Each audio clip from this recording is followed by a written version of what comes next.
channel may review knives, but I have the most fun on the lines. Settle in and grab a snack. Juvan and his vibe will arrive to attack. Talking blades and casting shade. There may be some friendly debate, but please no hate. Wow!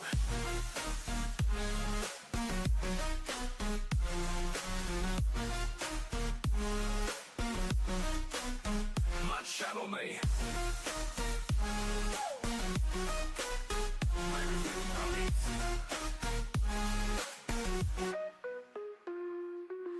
My channel may review knives, but I have the most fun on the lives. Settle in and grab a snack. Juvan and his vibe will arrive to attack.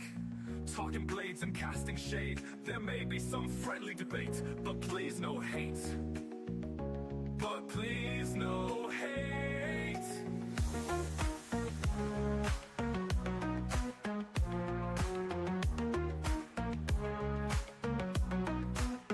My channel may very few nights, but please no hate. But please no hate. Wow. But please no hate. Wow. Very few nights, but please no hate. But please no hate. My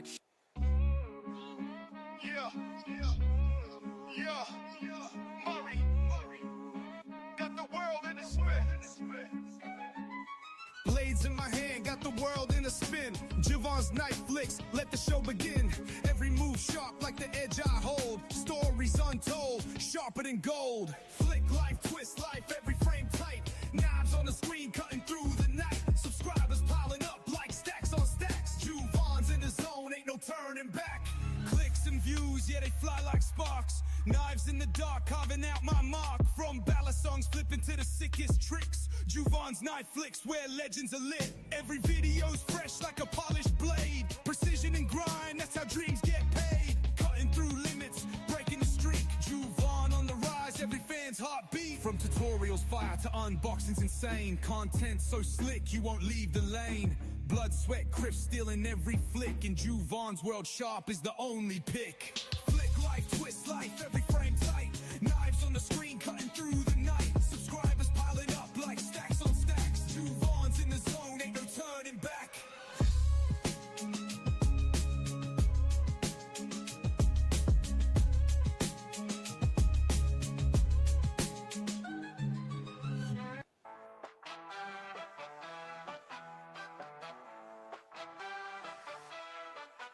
debate.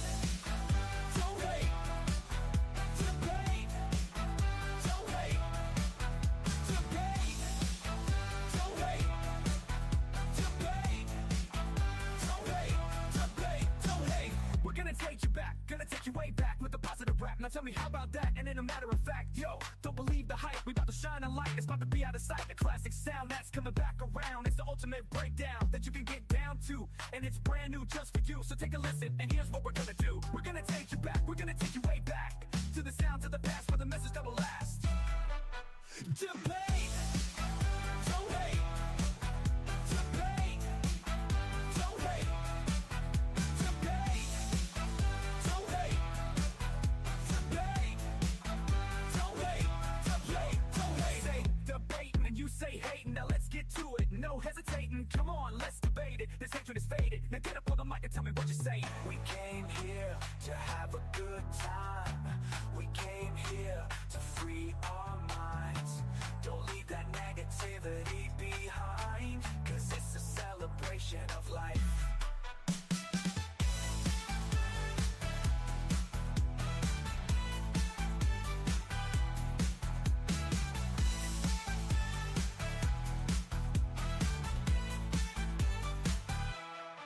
We're gonna take you back, gonna take you way back with a positive rap. Now tell me, how about that? And in a matter of fact, yo, don't believe the hype. We about to shine a light. It's about to be out of sight. The classic sound that's coming back around. It's the ultimate breakdown that you can get down to, and it's brand new just for you. So take a listen, and here's what we're gonna do.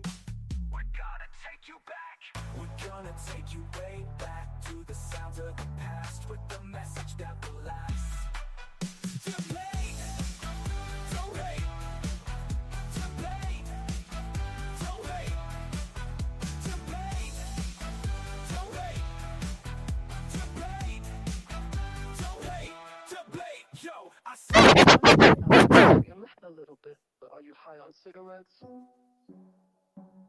And when that stuff runs out, you're gonna wanna make it. Are you high on cigarettes? Let's watch Juvon's Witness and get high on cigarettes. Let's watch Juvon's Witness and get high on cigarettes. Let's watch Juvon's Witness and get high on cigarettes. Let's watch Juvon's Witness and get high on cigarettes. Do you know that you're right or wrong? Do you know that you're right or wrong? Do you know that you're right or wrong? Do you know that you're right or wrong? He don't smoke them, but he loves it when you do. That's why he's high on cigarettes. And if you find him, you should light him up a few. He's getting high on cigarettes. Let's watch Juvon's Witness and get high on cigarettes. Let's watch Juvon's Witness and get high on cigarettes. Let's watch Juvon's Witness and get high on cigarettes. Let's watch Juvon's Witness and get high on cigarettes. Lights go dark, the stream comes on. Javon's here, the vibe is strong. Click and clack, the steel in sight. Every edge sharpened, Friday night. Night flicks dance under the light. Blades that shine and cut so tight. Handles spin and edges glide. Friday night flicks worldwide.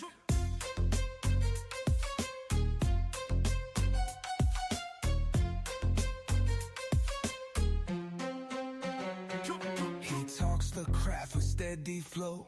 Steel and story you'll wanna know. Flick of the wrist, how smooth it goes. Every frame a master show. Night flicks dance under the light. Blades that shine and cut so tight. Handles spin and edges glide. Friday night flicks worldwide.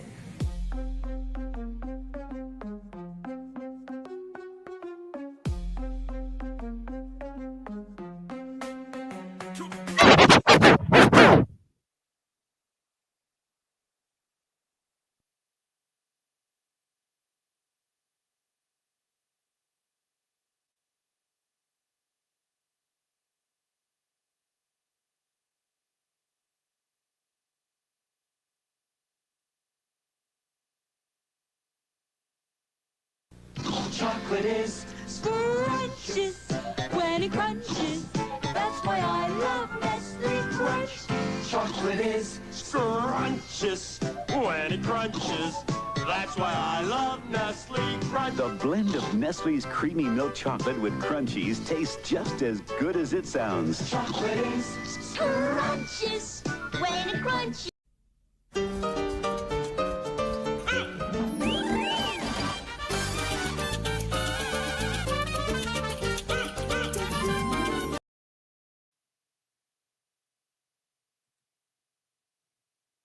What is up, kids? Welcome to Friday Night Flicks. I hope y'all can hear me. I hope my sound is all right. I can't really tell. Neil McKenzie's been here for 26 months. Holy smokes, that deserves a man hug. Where's my man hug?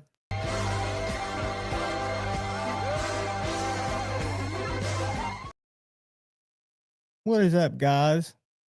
Guys and gal? Good to see everybody. Good to see everybody.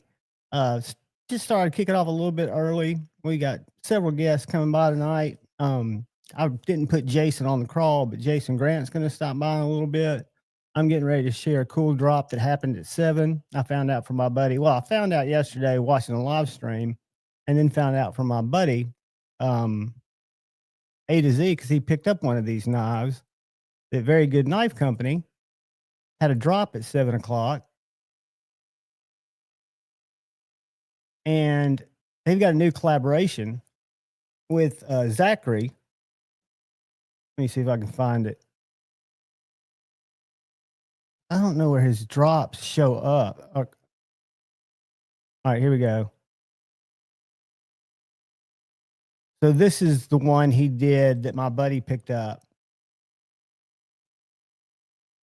it looks like at 8 p.m. there's going to be one more of these. Why is it not making it big? Why is my computer not working? I apologize, guys. My share ain't sharing the way it's supposed to be sharing. StreamYard's been acting squirrely. Uh-oh.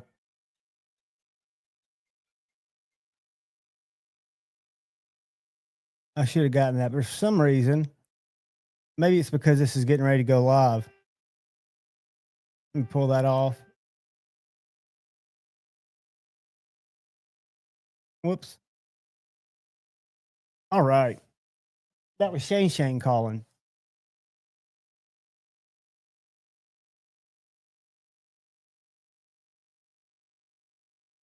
And I can't talk to Shane because I had my phone hooked up. I feel bad. I need to call him back. Hold on a second. Let me try to share this again. For some reason, the very good knife company store is not sharing. And I wanted to show this design that I thought was really, really cool because it's a collaboration called, I want to say, the Lone Star. I got One Tradition and Nitro V and Grip Tech. And the Lone Star, to me, I thought was a gorgeous knife. This is a collab.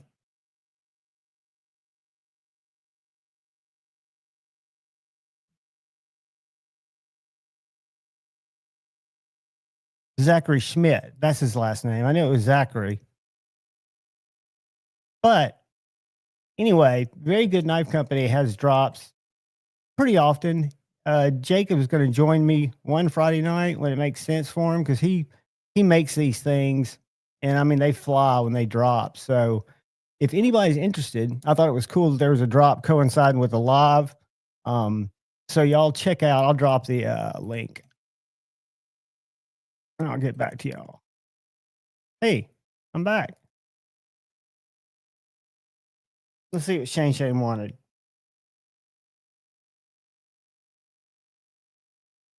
I don't have my Bluetooth plugged in.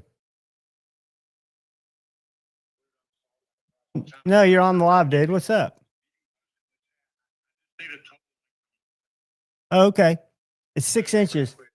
Hold on a second. Let me pull it out of my ass. It's 6 inches, but I actually got it in my back pocket. Hold on.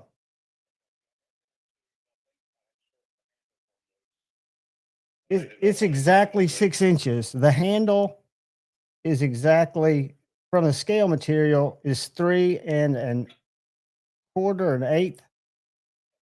All right, dude. All right, man. You got a link later. All right, guys. Sorry about that. Shane's making frets. And I wanted to make sure he gets what he needs. This is the one that I've been just beating the ever living shit out of, and the edge is still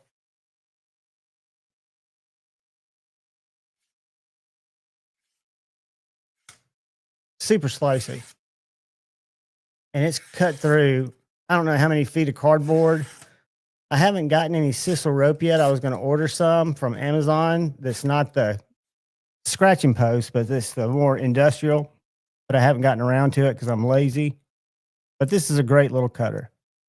I keep it in my back pocket in the Tactical Larry or Tactical Terry 1931 leatherwork sheath that it comes with. It is a banger. So I need to say howdy to everybody. Let's see who's in here. Marco was in here early. What is up, Marco? Ground Fog, what is up, brother? Good to see you. Good to see you. Richard Hopkins, the man, the myth, the legend, channel member, contributor to the channel extraordinaire. What is up, buddy? I hope you're doing well. Saskatchewan, what is up, bro? What is up? Rody 7420, what is happening? Neil McKenzie, the man, the myth, the legend, had been here for 26 months. Should give him another man hug just because he deserves it. Anybody that stuck around here for that long is just a mad win. So I appreciate it. I appreciate it. we got Miss Kathleen Smith is in the house. Good to see you, Kathleen. Good to see everybody. Scrolling fast. Like I said, I was going to start a little early. No apologies necessary, brother. No apologies necessary. I think I gave you what you needed. I didn't see this. I wasn't in the chat, or I would have. You're down at the shop. But yeah, the fret is just an absolute banger. I'm in love with this little knife, and I can't wait to share it with you guys. And that should be real soon. Shane and I are going to talk about, the main thing is how to stage out lead times, because we're gonna have some frets. There are gonna be a few available. I'm not exactly sure what that number is, but there's just a couple things like that we want to nail down, because Shane's got some other stuff working, and the fret is just a little knife I designed. I think it's really cool, but I'm biased because I drew it. But anyway, it is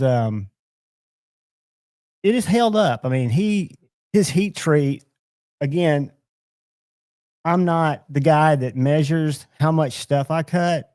I probably should, but I know that once I got this thing edged up, it is held. I think I've got it at 20 degrees, 20-degree edge on a super tall, flat ground, Magna Cut blade. This one, I think heat treated at 64. Could be wrong. Could be 65. I know the range is 64, 65, but it fits my hand like a glove. The back of it is kind of rounded, not rounded, but arched, I guess you'd call it. Arched for her pleasure.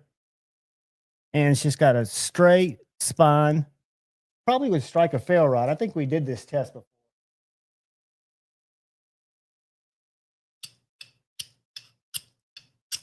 Yep.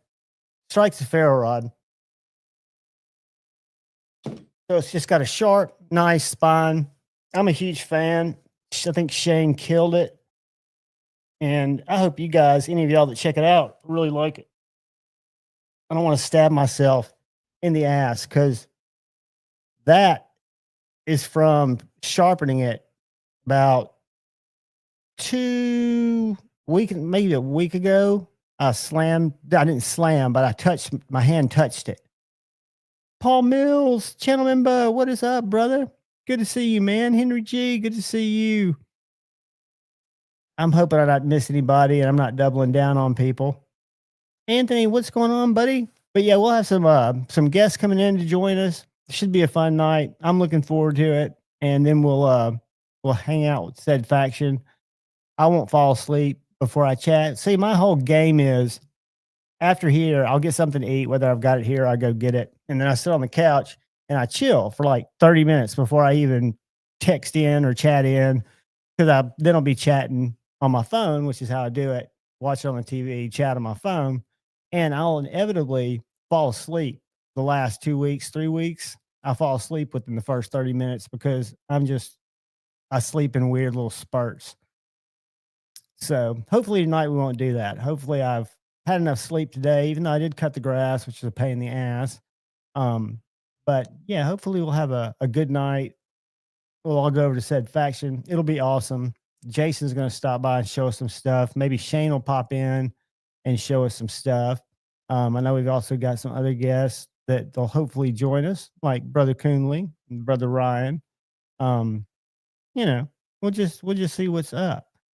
But yeah, that was an absolute barely touch. That was reaching over my TS Prof and I didn't even know if it cut me, but it's just a little diagonal, just the slightest touch, and it just could have been really bad, could have been nasty. Don't do that when you're sharpening knives, kids. Pay attention to what you're doing. That was a user error, stupid move on my part, for sure. But very good knife company. I would check them out. I'm excited that A to Z got one, because I'm going to get to review it. He got one with the micarta. He didn't get the grip tech, but I was watching a live stream yesterday when Jacob was finishing him up, and he was commenting, because grip tech's kind of a new handle material, new in that knife makers are starting to use it now. It's on this carry development little small knife, but it's kind of like G10, but it's got a little texture um, that makes it almost tacky in a way. It's not sticky. Don't get me wrong, but it has a really good feel. And so it was the rave of Blade Show this year. Makers were loving it, and Tim at Carry Development had several of them that he made with it. And what Jacob was commenting on is how messy it is to work with. So what he meant by that is when he's going in to clean it up or to sand it, do stuff like that, it is an absolute mess. It throws stuff on the wall. It throws stuff on his pants. He has it all over him. I mean, it's just a mess, but it's worth it. What's up, Jesse? Channel member. But it's a cool material. So I'm glad to see him using it. I know he brought back sheets in all kinds of colors. So hopefully he'll like it and use it. But fantastic knife maker, really nice guy, very good knife company, and there's a drop happening right now. And I didn't share the link, but here it is. Be Shady, channel member. What is up, Be Shady? I've got Instagram open. We need to see what Be Shady's been posting.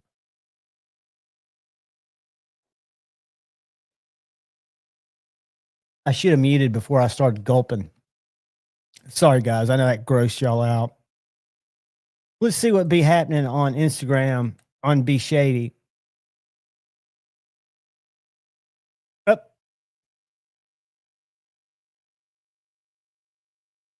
That's that grip tech right there.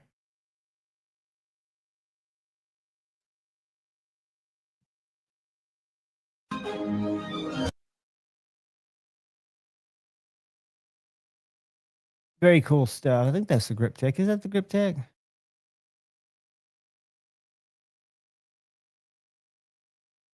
I know that's not, I think that's carbon fiber. No, I think that's the grip tech right there. It looks like trying to think what I can compare it to in terms of the way it feels. It's hard to explain how it feels because it's very solid like G10, but it's got this just organic feeling, kind of like micarta. So it's tougher, in my opinion, than micarta. My buddy A to Z picked up one with the micarta, which he does a great job. He was doing that all on his routing table yesterday afternoon live. He live streamed that. But let's see what B Shady been up to. Mag 10 Knife Works. Y'all know that my show, the New York Custom Knife Show, is no longer going on because they're all in New Jersey. If anyone's looking for me, I'm at table B15. The room's not huge, and I'm really loud. B15. You can't miss Colin. That's Colin McGuire, Mag 10 Knife Works, an absolutely killer maker. But let's see what be happening. Therapeutic Edge. Uh-oh.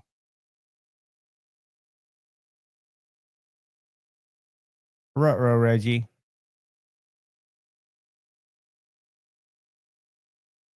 There's Carry Development. There's some one of Tim's knives with some grip tech. Or G10, that's purple G10 and black stainless S35. But let's just pull up. There's one of Jason's. He'll be joining us tonight. Jason Grant, one of his knives. And one of his Freedom Pill dispensers. All right, let's just pull up B Shady to see what he'd been doing.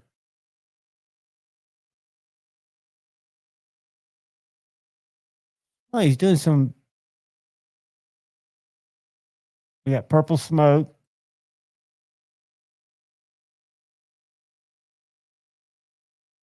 I think he's.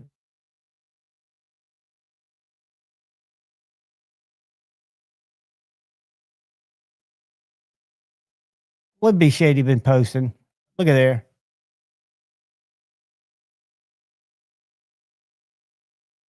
I mean, just the coolest, to me, artistic post. The only thing I can do is take a picture on. I got that exact same Forest Hank. I love it. The little, it was like an Aries EDC.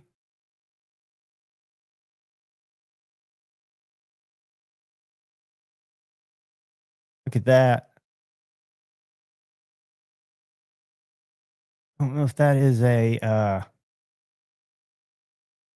a bloom or if it's custom. I'm not exactly sure.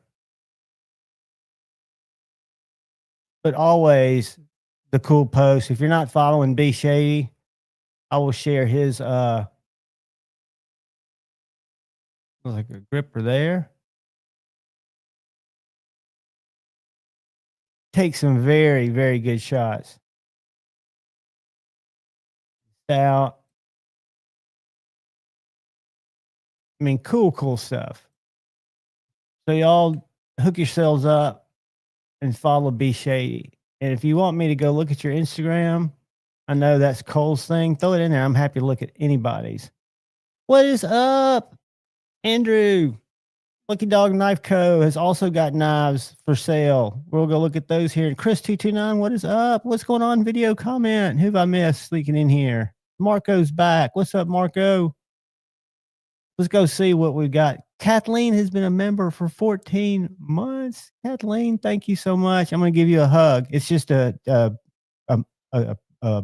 bro hug, sister hug.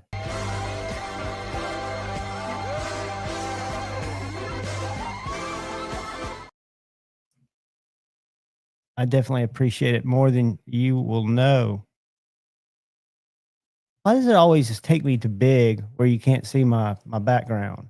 And why is my background a busy city when it's supposed to be my caverns? I'm going to do street lights. Let's do that. That's more subtle. But yeah, so we'll have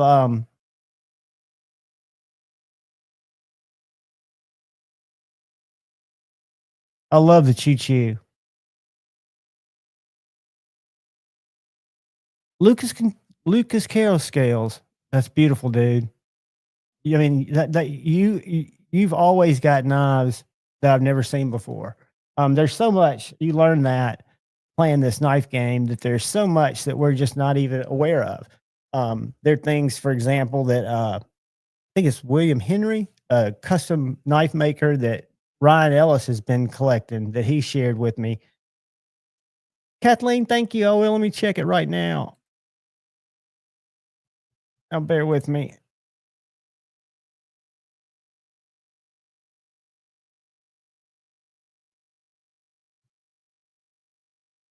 All right, let me get to my Javon.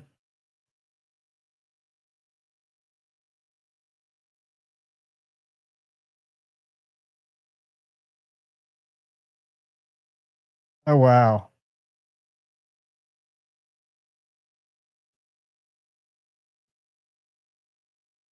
Kathleen, is that your? I'm going to share that. Do you mind if I share that? Is that something that you just got in? Let me share this.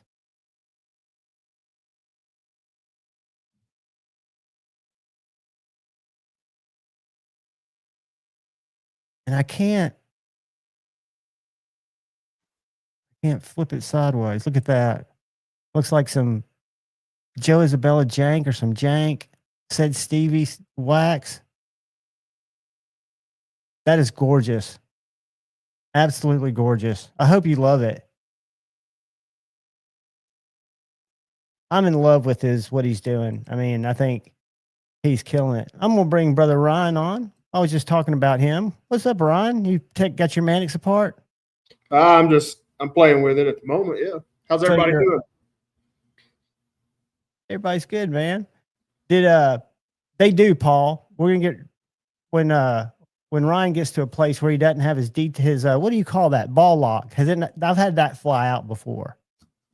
I've had it go flying, but I've bought 2 of those kits from OCD for EDC. You know, he makes a ceramic replacement kit with the lighter spring. And I just like to have a couple of those on hand. I've only got one Mannix 2, but when I take it apart, it could be sketch. Dude, last night, I haven't put it up yet, but I did a scale swap on this. I took my Revision B, which this is the way the Bulldogs come now. That's a new blade on there, ain't it? Yep. Well, yeah, I thought it's got the bigger hole. It's the one they just now came out with. Right. So I've got the original hole on. This was on my titanium one. This is in MagnaCut. I think that's the one that I'm going to have to buy because they're out of the new ones. I took the other one, and I've got it right now where I need to adjust them a little bit. But I took it to my buddy A to Z to see if he could tell a difference. He's got one that's got the old hole. He can't tell much of a difference. For me, I like the new hole just because it's easy to access. But what I was trying to communicate to you is, What's as up, good Henry as it G, is, Richard, Paul? it's Kathleen? a Hope y'all river doing lock, good. right? So Yeah. it's a ball lock. They make a neutron liner lock, And see, and I they like make- the neutron too. and they're both, dude.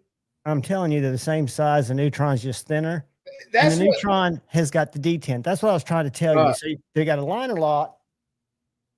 see, that's the problem I'm running into, John. They're all so similar. I can't decide which one I want. Well, unless you want the big atom, which let me show you what you might actually want. That's the frame. That's the frame lock neutron. I So just think I like that. size wise, slicing wise, the Bulldog's blade, and it's no less slicey, but the Bulldog's blade is ever so thicker than the other knives they've made. But Okay. everything they make is so thin, it's just super slicey, right? That's what Right. I think makes TRM great. But the atom is just like the neutron. Be And shady. you can buy scales later. You don't have to get titanium, but it's bigger.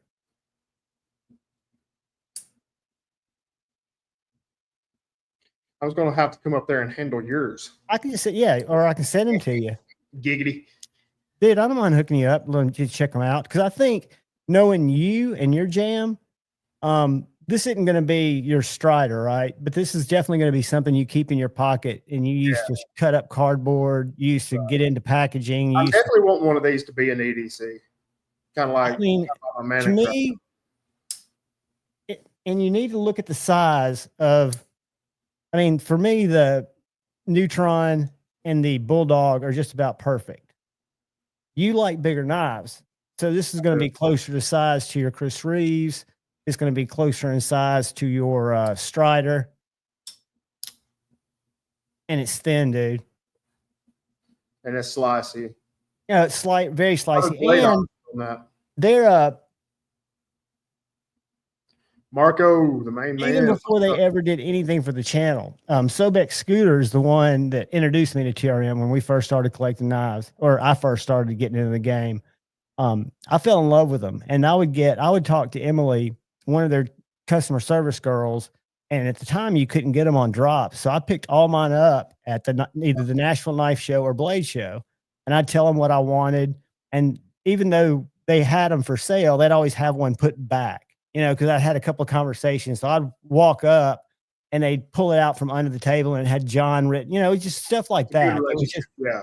they made you just feel special, and they're nice people. I mean, there is your money is going to a very good company. They treated me like they knew me for a long time when I talked to them at Blade Show. They're awesome. And I'd never met them before. They were great. They were great people. Yeah, they really are. They're really good people. And I was ready to pull the trigger there. I think it was on the Bulldog. And once again, like I said, everything's so similar. But I mean, they're different in their own ways, but like everything was so similar. I couldn't decide which one I wanted. You were in such the midst of epic. I wanted everything I looked at. You know what I'm saying? But you did the right thing, because since you didn't see something, you couldn't tell the differences. You didn't have time to handle them as much. It's a good staple go-to knife. I mean, I think knowing you like a small knife too, though. So if you think about the Pyrite, the extra light Pyrite, that's going to be about the same size as a Neutron or a Bulldog or a Neutron frame lock. And I think that's a good size. It's a good EDC size. It's great. It carries well, and it don't take up so much real estate in your pocket. And you're exactly right. I'll carry my Neutron or my Bulldog much more than I carry my Atom, just because the Atom's so big. Now I like every now and then carrying a big knife.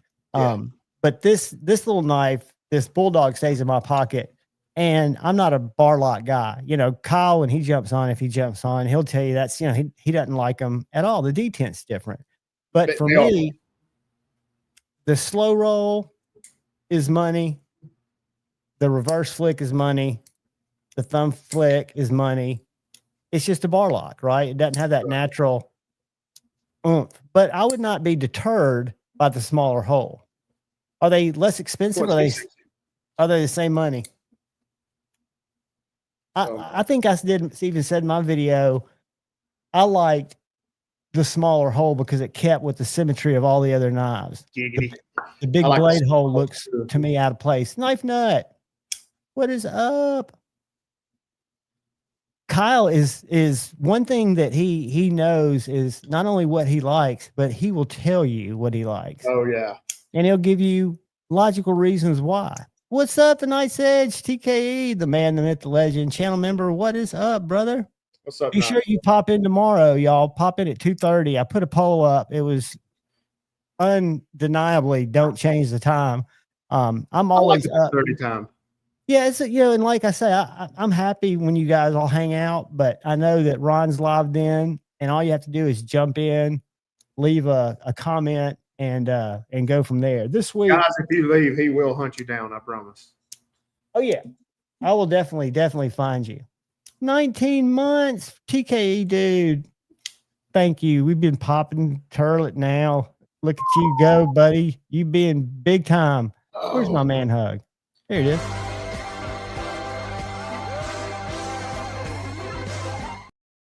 Thanks, brother, and thanks for being here. We're gonna have a good night. What did you ever have to do to get that volume cut down?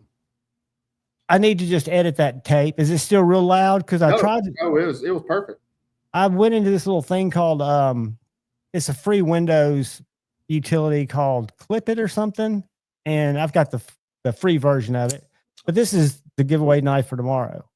Hey, that has what is that? This is a Kaiser. I want to say Spitfire, but I'm wrong. I need to look it up. That's a nice giveaway knife, man.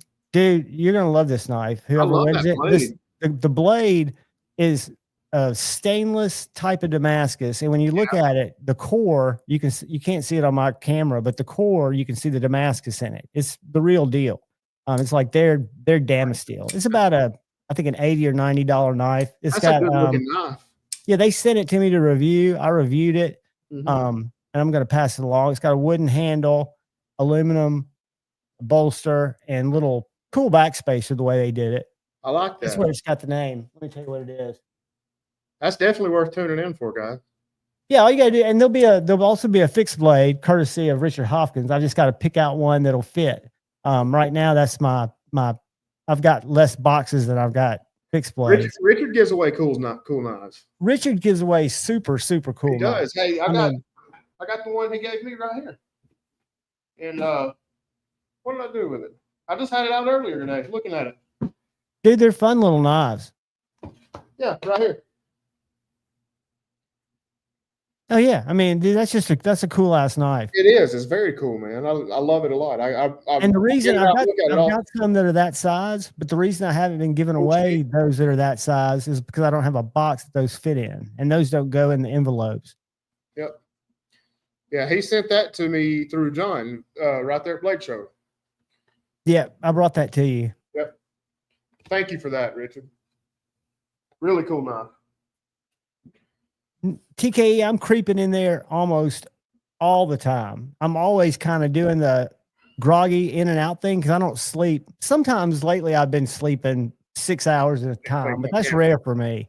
I'm always there. I'm just, when I'm not fully conscious, I'm not a big typer because I always feel like I leave somebody out and I just don't have the dexterity. What's up, Ron Dobbins?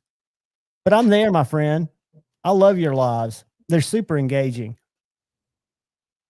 And you talk about knives where, you have one really cool knife that just went live on Amazon. And are you familiar with this knife? This is epic to my collecting. Is that Kaiser Sheepdog XL? Yeah.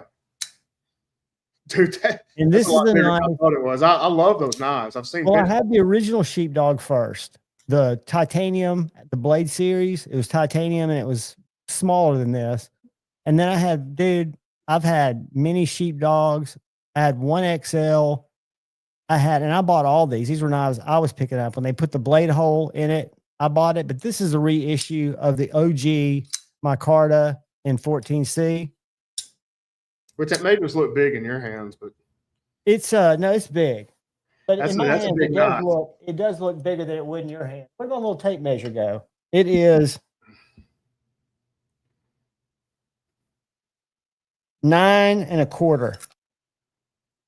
So that's 9 1/4 inches. So it's a big That's beast. a meat cleaver. Well, that's going to be a future giveaway. It's one that, to me, when I unboxed it, it just made me smile because, again, this is a knife that I cut my teeth on.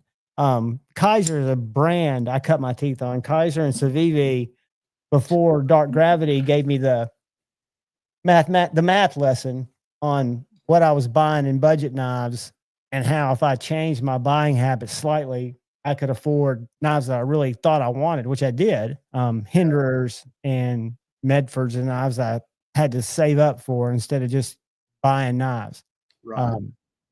Because I'd never went on a spree, because your spree was epic. I was so glad and fortunate to be able to have witnessed that. But It was my first one. I probably won't ever do that again, but it was so much fun. And dude, to be in that environment, for it to be your first blade show, for you to be in a position where you could make it happen and just really do not only obtain a Holy Trinity, but you got so much more than that. You just had you won the chance to get that knife from Sharif. You picked up just several major wins. Definitely one of the coolest experiences in my life. Dude, it was epic. That's why I'm excited and was kind of bummed to see the post, because this weekend is the New York, which is in New Jersey, but the New York City Knife Show, and it's a small one. And Ryan, they used to have it at the Sheridan in Nashville, and we drive up there, and it was in a conference room. So you had maybe it was 2 conference rooms opened up, but you might have 50 tables in there, and you'd have conversations with Brian Brown. You'd have conversations with just all the other guys. Greg Medford sitting at a table I guess it was last year. He was sitting at a table, nobody around him, because it's, the foot traffic's not there, unfortunately, which is why it's not there still. Brenda's, what's up? It came down to Nashville during COVID because they couldn't get it back open after it was closed for like a year or two. And so they moved down to Nashville, and the turnout was so good, they kept it here for a couple of years. I think we had it here for 3 years, but it was every year. Shane, my buddy A to Z, Dark Gravity, who hopefully will join us tonight, would go up there because you had access to super cool knives. That's where that Zeba that I've got came from. Dark Gravity bought this from Michael Zeba at his table, and this is probably my fruiest knife. You saw this, didn't you? Yes, I've seen that. This is sick, man. And my buddy A to Z had one called Angel. This is called I like that blade. Yeah, it's a cool harpoon blade. It's a Jason Knight blade. This is called Odious. I've gone blank on it. That's not what it's called. But anyway, he's got several different patterns in the series. They're like, I don't know, 6 patterns. And my buddy A to Z he does a lot of stuff on eBay. He's been on eBay forever. He's a verified, he's done tons of business on. What's up, Stevie? His eBay store. I do a lot of stuff on eBay too. He's been doing it for years, and just do it up there at the crazy price. That's my favorite harpoon. Look at that, baby. Dude, that is sick. I love it. That is so sick, and it feels so good too. Gosh, let me tell you something. This is, I think, beefy. It's hand filling. Yeah, I love it. When I first started carrying it, John, the weight of it. When I first put it in my pocket, I was like, this is a little heavy. And then it didn't take very long. I didn't realize it was there. It carries very well, surprisingly, with the weight. Oh, yeah. And, man, and Paul Mott, he turned everything brass. He did the paw wash on the blade. Is that acid wash? What'd you call it? Salt wash? It's the paw wash. No, paw wash. Dude, that's just the hollow. Yep. Dude, it is just He did a killer job on this. He adjusted the detent for me. He made it a little bit stiffer. Like this is, I love carrying this knife. Dude, that's gorgeous. Shree, Yeah, I enjoyed playing with Shree it. he hit a home run with this thing, man. Absolutely wonderful. My favorite harpoon. Hey, check it out. The Lynch Protect clips are a Kamano fit. If you, I don't remember the clip on that. It may look good on there. Hey, Stevie, I got me a Lynch clip in today. Check it out. Look at that one. That's the Stevie clip. Let me make you big for a second.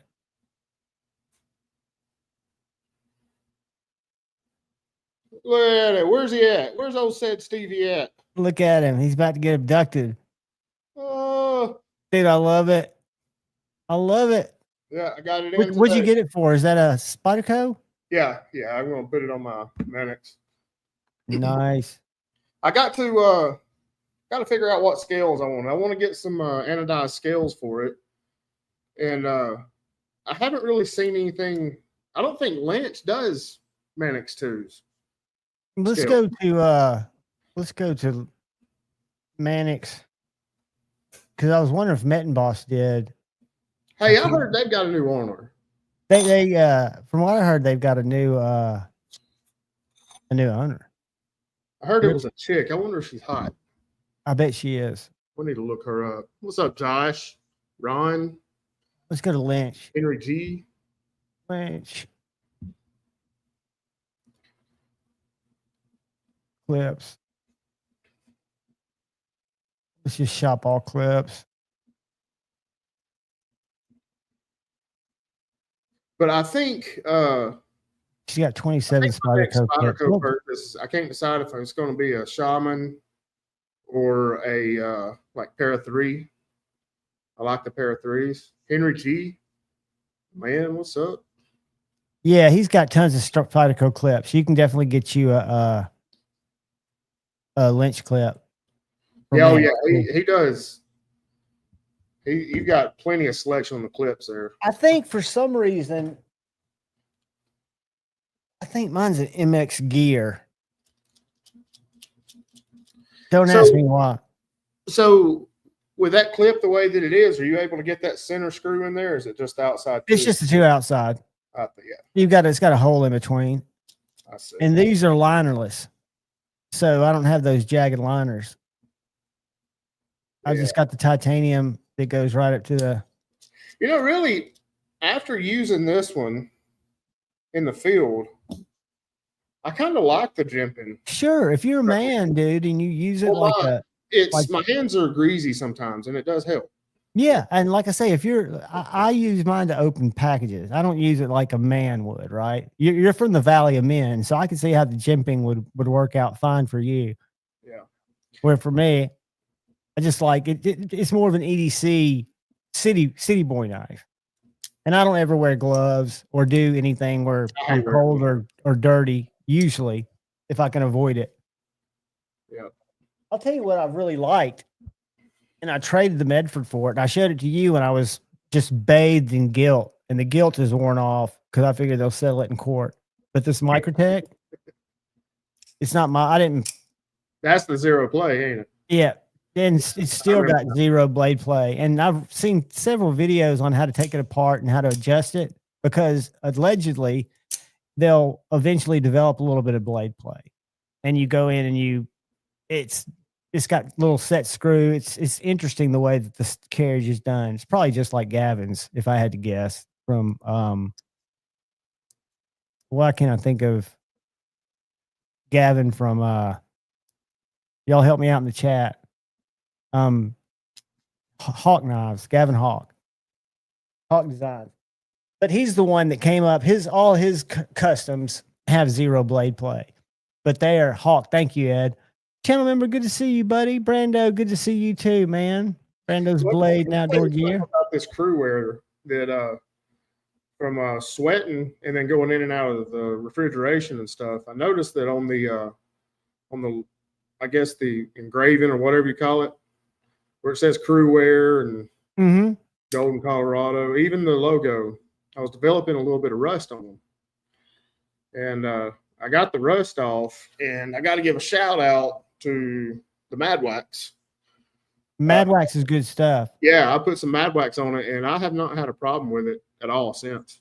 Mine's a crew wear. This is the Knife Center crew wear. Oh, It's yeah, I coated. wish I didn't know that they did crew wear in black.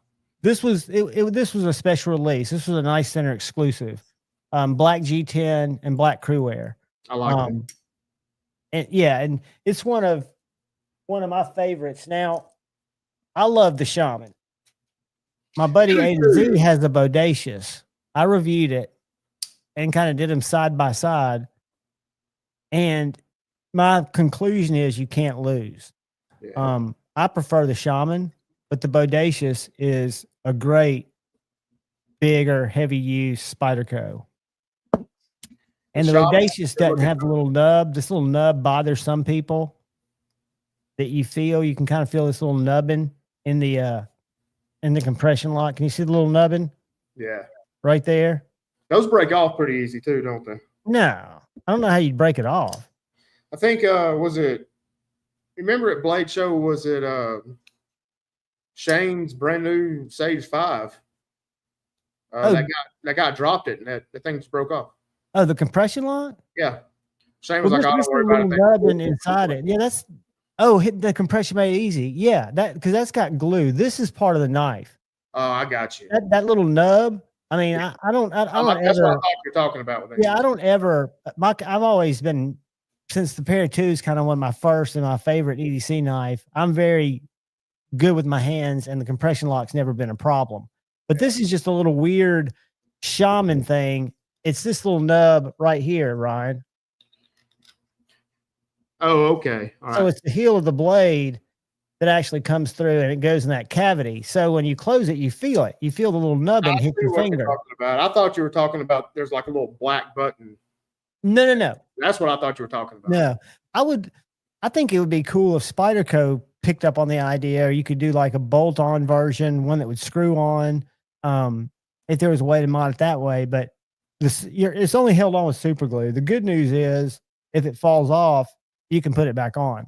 Take some nail polish remover, get your waste off or whatever. Is Dylan in the house? What is up, Dylan? I jumped in his live stream earlier tonight. What's up, Dylan? Hey guys, that's what we need to do. If you're not subscribed, let me pull up Dylan's site. He had a 500 sub giveaway. Go ahead, buddy.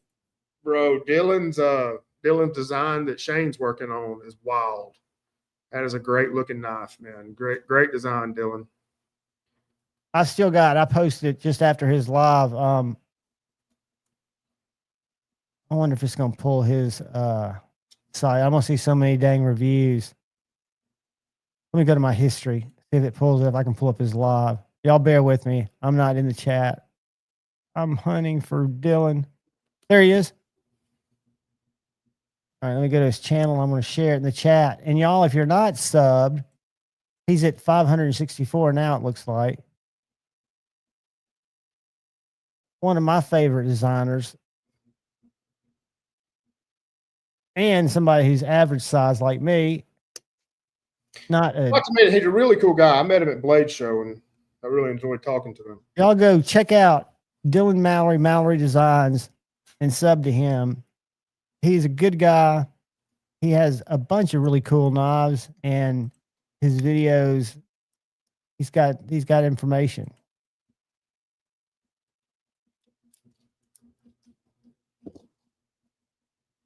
Go support a brother. But all these are his designs. I've had the Centros. I had the what was the Civivi? Hades? Hadris? Yeah, buddy, share links. Share anything you got, buddy. Share the links to your drop. Anything that you're selling. That's why you have wrenches. What's that? I didn't know he had a drop coming up. I know he had a giveaway tonight. I didn't the Hadros. I didn't let's go to his website. Hold on a sec. Yeah. Just pin his link, man. I can't click on shit in StreamYard. I've got to drop it in here and do this. Boom. Boom. I apologize for the sound effects. That's the left side of my brain. Subconsciously just, there you go.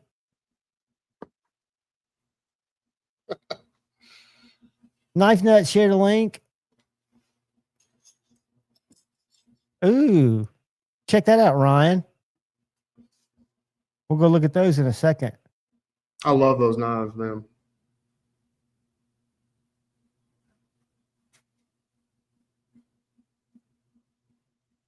Let me click on Dylan's. Share this other link. Hold on, kids. So like I like a good Warncliffe. I mean, just absolutely gorgeous. Uh-oh.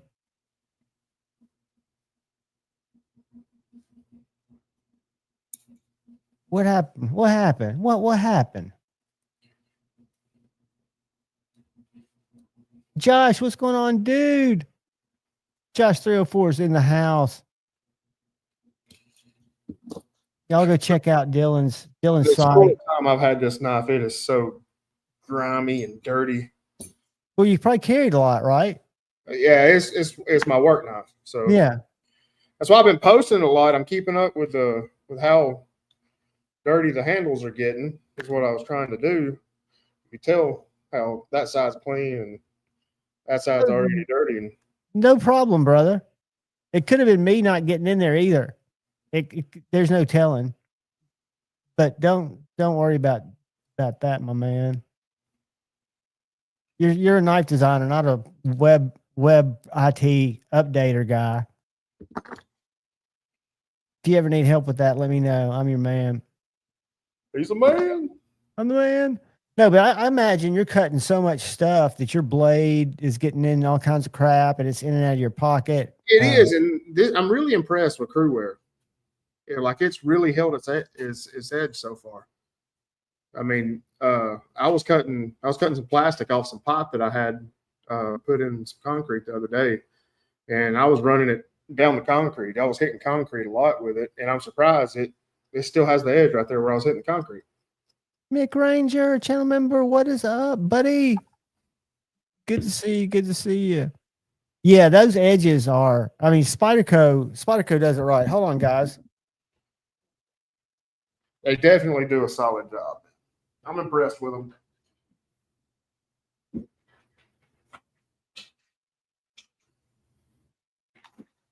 Sorry about that. See my neck knife? I got my little Jason Grant. I like That's those a fixies. That's a little poker, dude. That's an attitude gesture, is all that is. That's not a break down a bunch of cardboard with it. Is that a necklace, Carrie? Yep. See, I got it on my gold chain. I wear it as a necklace knife. But I've got a bunch of Jason's designs. The one I was telling you about, the gripper, he did a release. He had Best Tech OEM it. It's up your size. See that? I You ever like seen it. this knife? I have seen those. I've never messed with one. That's a full size gripper. And then he came out with the tripper, which is its little cousin. I call it its angry little Tanto cousin. Oh, that's gnarly. Very gnarly. And it's multiple deployment. So it's got regular flipper, front flipper, little coffin.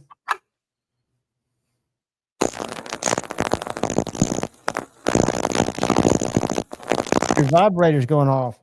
It is. Ultrasonic cleaner. Oh, is that what you're doing? What do you drop down in there? Anything metal.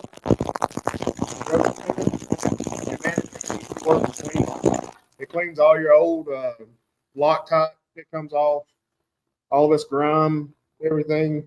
You just drop it in there for 5 minutes, pull it out. It's clean. Dang, dude. So when you're doing maintenance, you're really. I literally paid. It sounds like you're putting an alien in a toaster oven. I literally paid, I think, $5. And It's a jewel that people use it for jewelry, right? Yeah. It's just basically, and it comes. Do you put ultrasonic fluid in there, or is there something I special? put some. I call it jet fuel. It's a cleaner that you can't get on open market. It's commercial. Oh yeah, it's you just about have to sign your life away to get it, but it is it's extremely strong. It's what we use to clean the back pans and electrical panels and stuff like that. So you've got access to it. Yeah, we clean bus bars stuff, and you got to get it like from a supply house. I got you. And anyway, so anytime I start getting low, I fill that little spray bottle up and I carry it home with me. I clean all kinds of stuff around the house with it. If I'm cleaning anything metal, it goes on it. Because it just breaks down grime better than anything. Oh, it does. And these scales here, the guy that I bought this from painted these scales green for whatever reason. And I bought this knife off eBay because it's Rex 45, and I got a stupid good deal on it. I need to get this to Kyle actually to put an edge on it. But anyway, I put these scales in there, and it took the green paint right off of it, like it was nothing. In your ultrasonic cleaner, it got it out of those grooves, dude. That's amazing. Yeah. I used my jet fuel on it. Did you have to use a toothbrush or a scrub brush and get in there too? I dropped them in there for 5 minutes, pulled them out, and they wide Sweet. again. Yep. And this is a cool knife, man. I really like the Rex 45. It's got an edge on it, but I mean, I've got a Bradford Guardian 3 in Rex 45. I traded with Shane because it was too small for him. Oh yeah. Mm-hmm. That's the only Rex 45 I have. I don't have Rex 45 in a folding knife. I wish I could show you what's in my left pocket, but I can't show it till next month. I can tease it, I guess.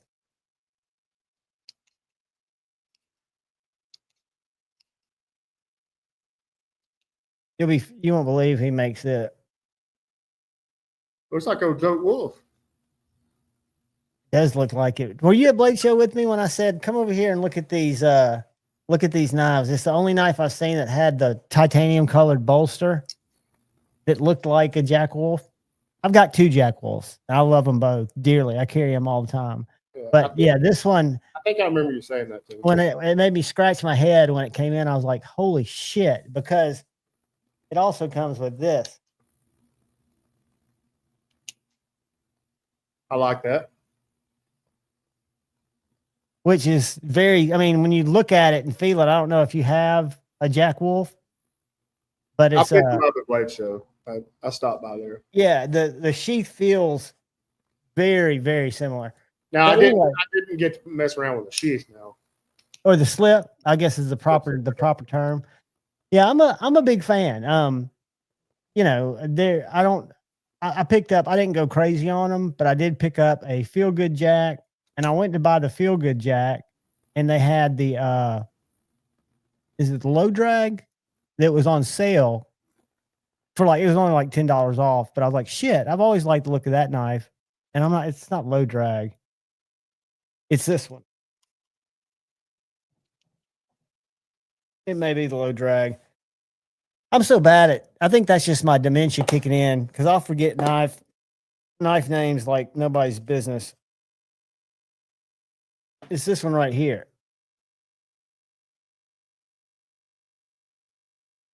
I think that's the low drag. That's Jack Wolf. This is a Jack Wolf. This is the first one I got, and I didn't set out to get this one. I set out to get the Feel Good. But love this knife, and the Feel Good is in terms of just a cutter. I love carrying this knife. Super thin, hologram. Is it price high? Yes. Because it's a really nice knife, though. But on that same logic, this is, and I don't carry a slip joint as much as I used to. But where is this knife right here? Is probably half the price, almost half the price of a Jack Wolf. This is one of traditional pocket knives. I like that. I like that blade. I love this blade. It's not a traditional. It's a QSP collaboration. Yeah. I'm trying to think of the name of this goddamn thing. Oh, It's a little different. I like it. Yeah, that was M390 hollow ground. It's got that little kind of point off the tip and carbon fiber. I like slip joints. It's just for me carrying a fixed blade like I do all the time, and then having my folder in my pocket. I've been carrying this slip joint, just testing it out in my left pocket, but I have to really think about it to take it out and have it be my cut. It's my third choice cutting. My thing about slip joints is, I mean, I like them, but I can't work with them. I got to have the one-handed. I got to be able to work it one-handed. Yeah, and that's that's what's got there. What is that? A PM2 with AWT scales. Yeah, I love those. They're great, dude. Yeah, I'm a huge fan of it, and Rock Scale Design. I'm a huge fan of theirs. I've got other two PM2s. Both have the exact same Rock Scale designs. This one's one of Justin's Collector Club knives, number 16, I believe. This is a CTX XHP. It was one of the Cutlery Shop exclusives. It had orange scales. Got a Tango with those exact same scales. What's up, Michael Upchurch? Louis, what is up? The Hedgehog. Thank you. That's exactly what it's called, the Hedgehog. That's what that QSP is called. And you can get that knife run in 14C from QSP for like $60. Or you can get one upgraded for around $99, or you can buy one of traditional pocket knives in premium steel, hollow ground for about $150. I want to say maybe $1, maybe it was $199. I can't remember. You know, the best slip joint you can get for $150 the ABW. Oh, dude. Big time. I've been communicating with Michael since Blade Show. He's on a fishing trip now, but hopefully he's going to send me a couple just to review and send back to him. I told him, you know, I know you got more because he's got more business that he's got time to make. What's up? Yeah. Marty Matthew. What's up, my guy?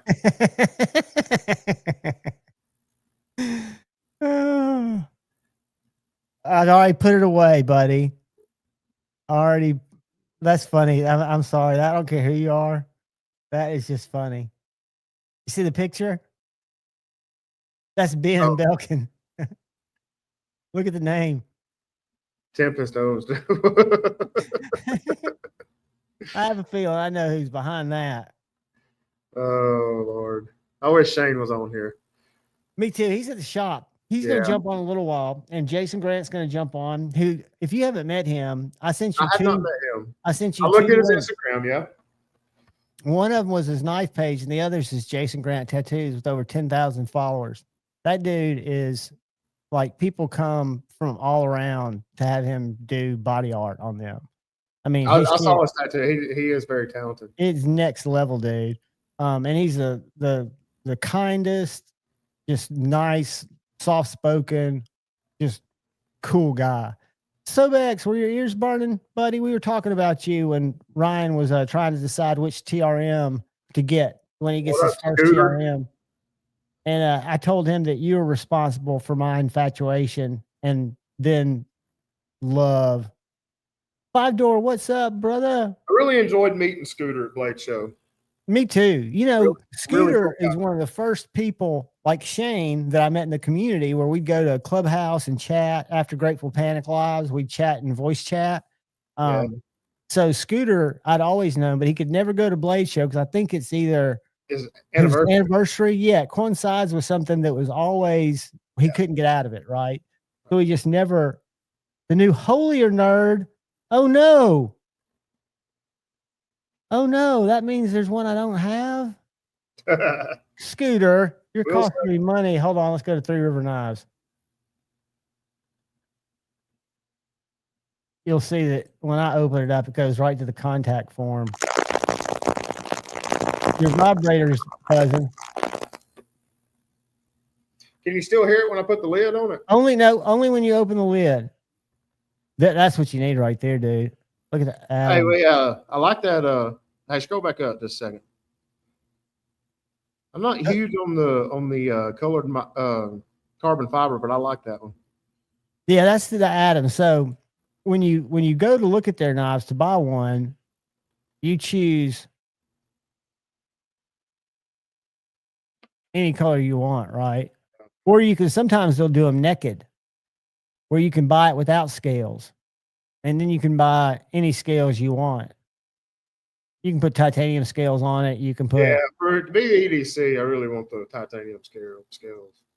Dude, I'm telling you, the carbon fiber, and they source all of it from Lithuania. Oh, Dude, that's gnarly. I like that. that's a little guy, man. I've got two of them. I've got the original, but I can't tell if that's the That whole. looks almost like snake skin. That is so sweet. Dude, they do such a good job. I mean, they mill everything there. So, I mean, you can go in, and what's great about these scales is you don't have to take the pivot off to do a scale swap. Yeah. You just take off those two scales right there. You match your outfit. Yeah, kind of like what they used to call it. But yeah, they've got just cool stuff. I guess they don't have pictures of the Holier Nerd. I'm gonna have to go to I've got an original nerd that's got I thought they had one that had the no hole. Yeah, that one right there. I've got an old nerd in boa micarta, and then I've got the holy nerd, but not the holier nerd, which is probably going to look more like the new. So those are very small, right? It's a fifth pocket knife, but it's got the same blade as the Shadow. So TRM, that's the other thing. My buddy A to Z will tell you that his favorite is his titanium Shadow.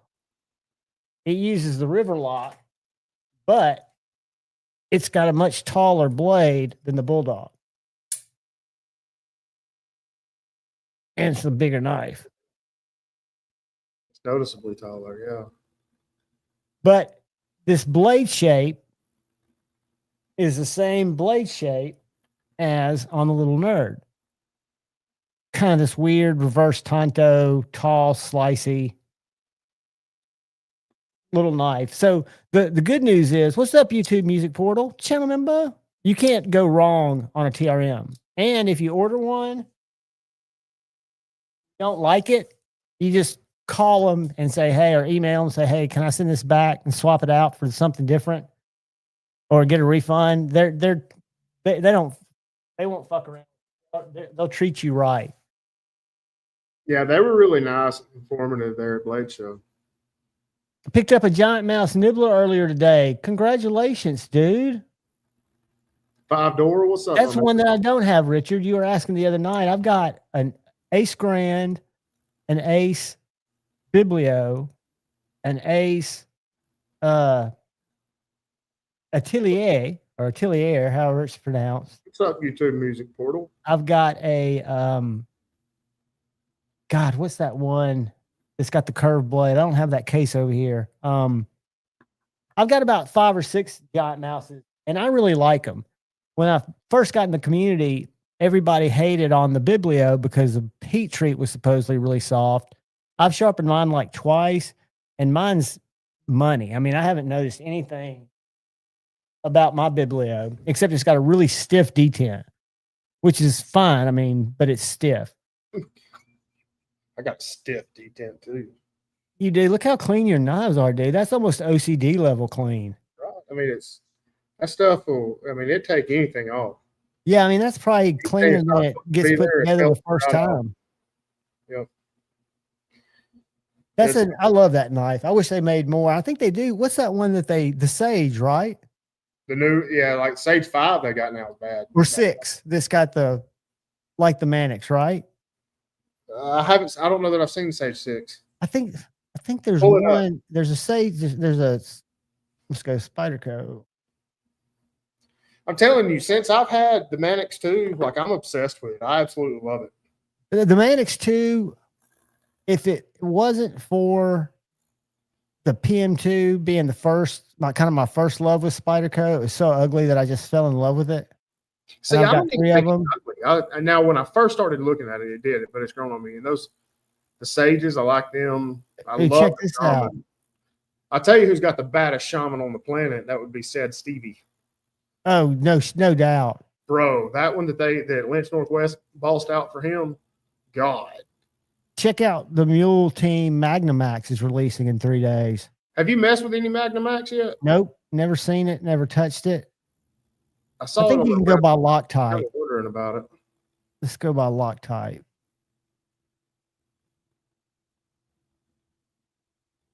What's that? How do I thought I could go in here and choose by I'm trying to find the other one that uses the ball lock. Has somebody thrown it in the chat yet? There's another knife that uses What was that?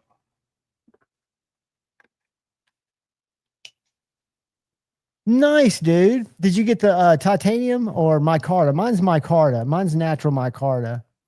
The Atelier. I think that's how you pronounce it. I think it's Italian or French or some shit. Very Good Knife Company. What is up, Jacob? We were just over here on Jacob's site. My buddy A to Z let me know that I sent him the video yesterday that he picked up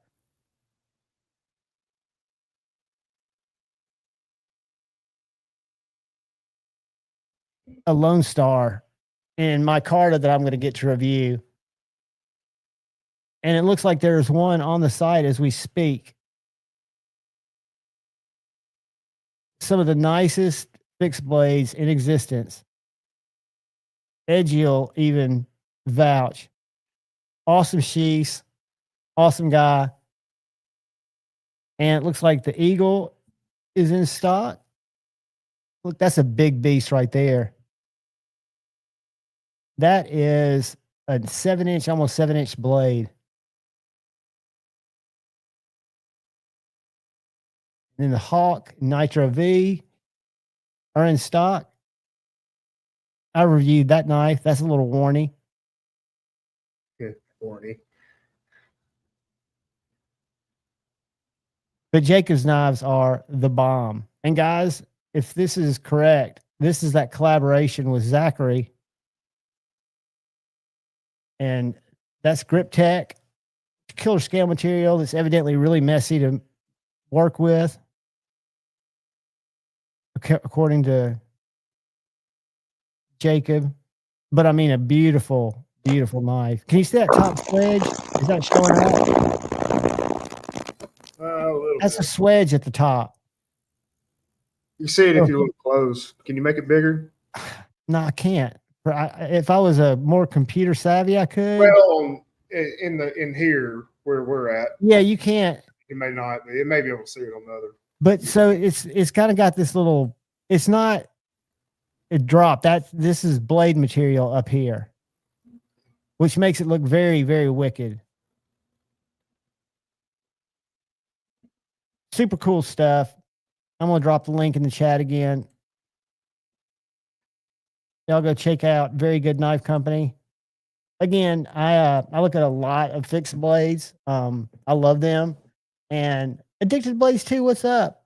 Jacobs are as clean as anything I've seen. And if you watch his live streams, he shows you step by step how he does it. I mean, he goes through and he makes these knives on stream.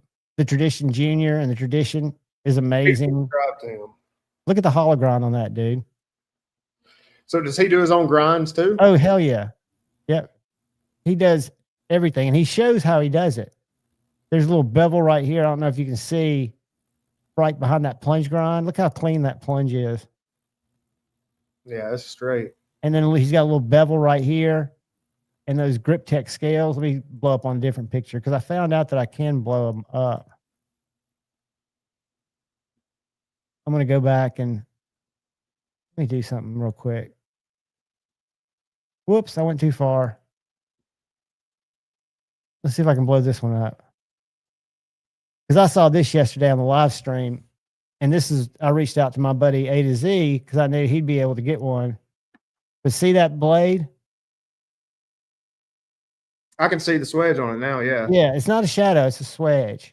That's gnarly. It's very gnarly, dude. It's gorgeous. And guys, there's one available,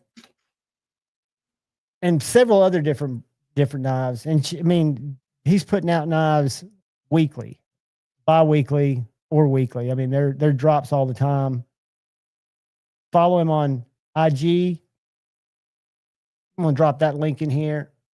I go to Instagram more than anywhere else to find out what's going on with custom makers. Like when I'm looking at Shane's stuff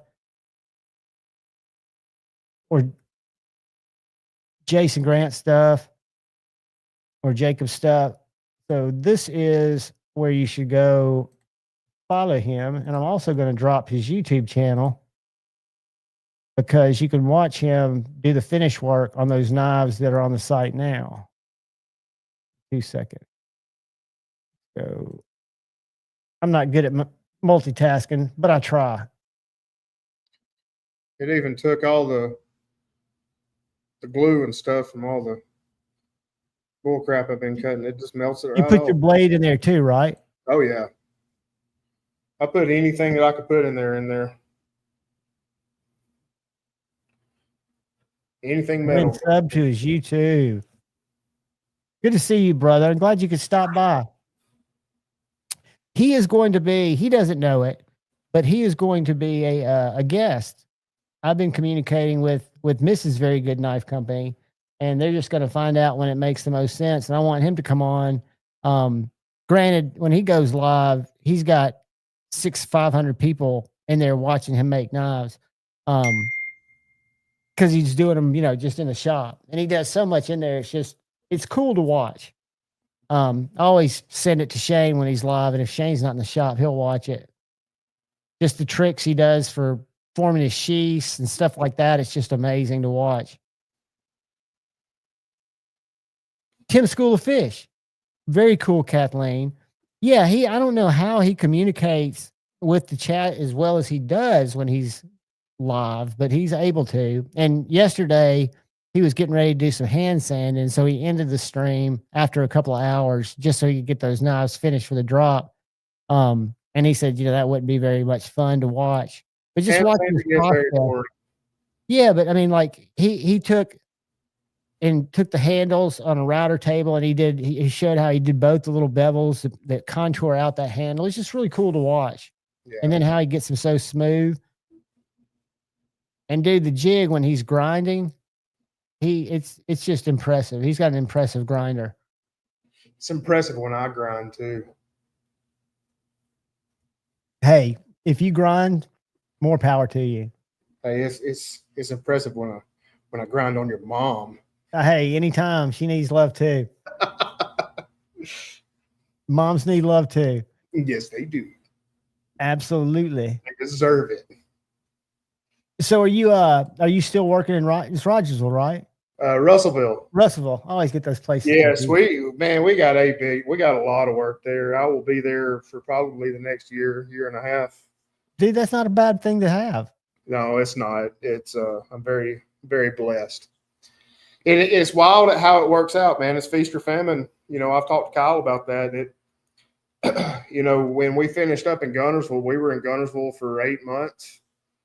We got finished with that job, and I had so much going on in Gunnersville, I was having to turn work down. I just didn't have enough people. Because you couldn't cover it all. Exactly. So when that job ended, I went 3 months and didn't have anything except for little service stuff on the weekends. Yeah, but it makes you wonder and worry and all that. Let me tell you something. Because when we don't have anything, I retain my guys. I pay them anyway. I pay them 40 hours a week. Right, because you got to have that. When something pops up, I have to have them. And you're just burning at that rate. You're just looking at a burn rate at that time. Bro, it's nothing but I'm in the red. I'm still in the red from those 3 months, actually. Yeah. I paid a lot of stuff off, and I did a big expansion at the end of last year. Which is smart to do. Yeah. What had happened, I knew we had work coming up, but what had happened, the work got delayed, right before we got started. So and I didn't know, of course you don't know it's going to get delayed. So I spent a lot of cash. Ramping up. Yes. I spent a lot of cash on that expansion, adding welding, getting permits, stuff like that, hiring welders, buying welding machines, which are not cheap at all. Anyway, and I spent a lot of working capital on that. Yeah. And expecting that work to be just, right up next, and it wasn't. Being able to regroup it. Yeah. So anyway, so I got really lucky. That job in Mississippi come up, which was a big headache. I didn't like it. I was glad to get out of it. I finished up my contract with phase 1. They wanted me to sign back on for phase 2, and I told them, no, I'm done. I don't want any more of it. And this Russellville job started up. Perfect time. I'm back in my wheelhouse in chicken processing plants, Well, your comfort levels there. You've done them before. It's like I know the people and the engineers that I'm working for very well. They know my capabilities. They tell me what they want. They just let me have it. So it's good. I'm glad to be back where I belong, I guess, so to say. So. Yeah, well, you gotta branch out to figure what works and what doesn't, right? Yeah, for sure. Especially if you're in a situation where I don't know what the situation was in Gunnersville, but I know I've been when I was in construction, building houses, projects that don't go right for reasons that are kind of out of your control, except for a decision you made, and it's just like, whoa, what a train wreck this is fucking turning into. So if you're dealing with people that don't run a tight ship or that aren't specific about what they want, or there's so many issues that can make a job not worth having. Right. It happens a lot more than, especially like engineers. A lot of those guys, if you get a young engineer, it's always a mess.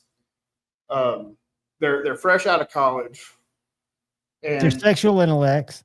Yes, and the thing is, a lot of them, now I'm not knocking them. I mean, they're very smart people. I'm not just absolutely knocking them. But what happens is they come out there and micromanage my guys. And they're calling me and stuff like that. These guys have never turned a wrench before in their life. No, they've never had real world experiences, which is Exactly. why they're out there. It's probably because they're being told as a young engineer, you need to be on that site and see how this stuff works. Right. So what they're probably doing is learning from your guys, right? No.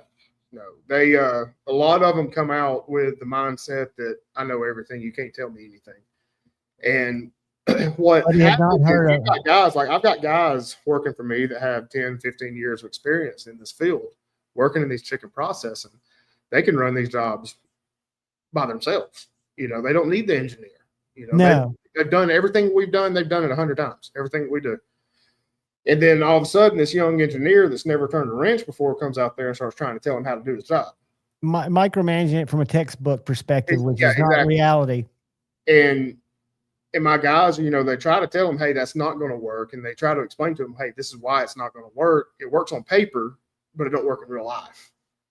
And that's when problems start. Those younger ones, they don't want to hear that. No. Well, and you got to think of they're insecure. They've got imposter syndrome like everybody does. They got to prove themselves, all that stuff. And they're also probably trying to learn. So they're asking a lot more questions, more than need to, and bitching about stuff that they don't understand. When you try to create something in reality, you've got to be flexible because nothing's going to work like it says, in a freaking textbook. It just doesn't happen that way. And I don't care how much experience you have. Well, I'll tell you this much. You can tell when somebody's very experienced because when somebody's talking to them about the work you're doing, they'll shut up. They try to listen. What's up, Kyle? How we doing, guys? They'll try to listen because, man, I'll be honest with you. I've got some apprentices that's been there a year, and sometimes you just need some inexperienced eyes because I'll overcomplicate things. And he's like if we're working out a conduit run, something like that, and I'm like trying to get from point A to point B, I'm not seeing something very simple because I'm trying to overcomplicate it. I'll have an apprentice standing right here that has 1 year experience be like, hey, Ryan, why can't we just do this? Come there and come there. I'm like, you're exactly right. We can. Thank you. You need that fresh, unadulterated set of eyes to look at things where you're always trying to probably improve on something you've done that's, like you say, overcomplicating it. Exactly. And so experience will tell you, like, sometimes just some fresh, inexperienced eyes are very useful. Oh, yeah. Just like the saying goes, lazy people, I want at least one lazy man on my crew. because he's going to find the easiest way to do everything, and he's good at it. That's his job, is tell me the easiest way to do this. Keep it simple, stupid. Yep. Show me how to do that, and we're all going to be better off. Joe Isabella, what is up, my man? Good to see Kyle, you. what you been up to today, buddy? I got some stuff done, was editing some stuff, and then got some stuff shipped out this afternoon. So cool, man. What you editing? Yeah, I was going to ask the same thing. Just some photos. Is this your erotic male side hustle? His AI boyfriend? Doing pictures of knives that I finished up. Oh, sweet. Sweet. Are you Instagramming them? What's that? I'm sorry, both. I'm sorry. No, I didn't hear. What were the questions? Can we see them yet? Well, I sent them to Shane to. He'll probably be posting there of his knives. Oh, I got you. So they will be on Instagram. That's what I was asking. Yeah. Got a fresh coat of Mad Wax. One was of the wooden fret, and the other one was of the joke wolf he did for Dr. Drew. I did actually post to Instagram tonight for the first time in a long time. Well, let's see what you posted. Hold on, let's go over here and I'll share it. I typed KK. I'll do that. You don't want to do that. Finger slip. Let's go over here and see what Kyle Coonley posted. I posted a picture of Five Doors knife. Is that a Zon? Yeah, it's a Tonto Zon. It's on. Dude, look how clean that edge is. See, I don't know how to zoom here. Can you roll your mouse and zoom? No. It won't let me do anything except just look at it. And I know y'all can't see it. Look at those edges though. That's a sexy knife, man. Is that on your list, or do you have one of those yet? No, I've got the one from Kaiser, but I talked to him and told him I've been in touch with him, told him I want it on his books, and I can't decide if I want that or that. What is the Astral? No, that's not. That's a Norseman. That's a. That wasn't edgy. No, that's a Norseman. Okay. Yeah, that's a Grimsmo. Hang on. I see the recurve now. The recurve is very slight. How did you treat that recurve, Kyle? Like an edge? I mean, like a regular edge on your regular stones, or did you do? I'm trying to remember how. No, that was I went ahead and used narrow stone just to be safe on that one. Gotcha. So 1/2 inch. Yeah. Very nice. Let's see if Edgy's posted yet. I talked to him earlier. I had my camera set up, showing all my fixed blades, and the phone rings and it's Edgy and knocks my camera offline. I called him back on speakerphone. He's like, "Oh, dude, I was just trying to find out what's the dimensions of that fret." I sent the picture of the seating, so I don't know if he's had a chance to post them yet or not. No, he hadn't yet. I can show him. I mean, he's going to post them anyway. Just make sure you go like him on his page. But let me.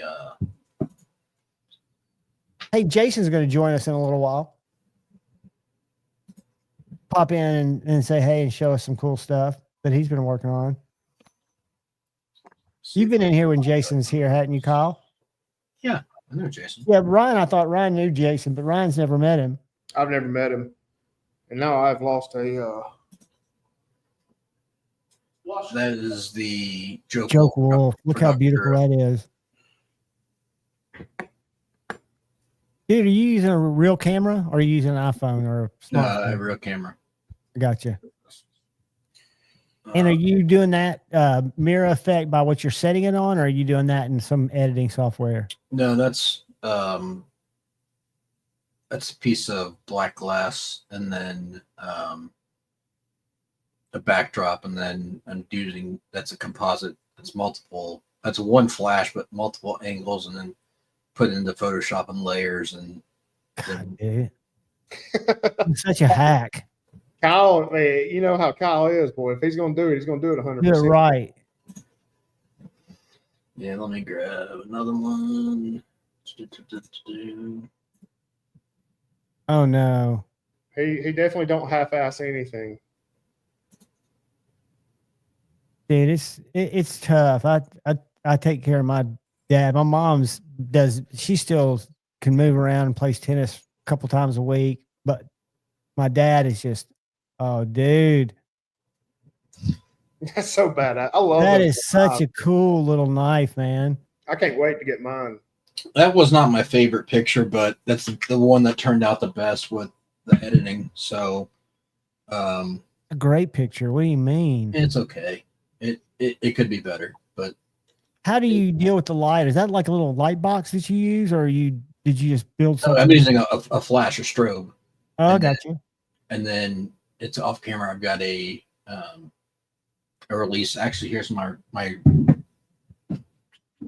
here. I'll take this off here.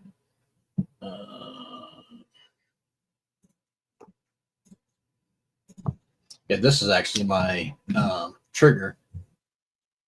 Okay, so that plugs into my top of my camera, and that's a hot shoe or something. Yeah, that controls my flash, so I can change the different, put multiple ones on there, and then. So is it trial or error, or do you just know from both?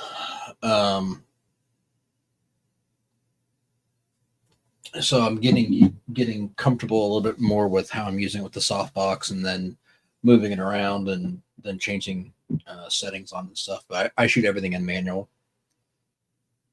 So when you set up for a shoot, you set the knife up, you set up your space. Then you said you got a shadow box on top of your flash, right? So you're putting some light on it, natural light or artificial light, I guess, before you flash it.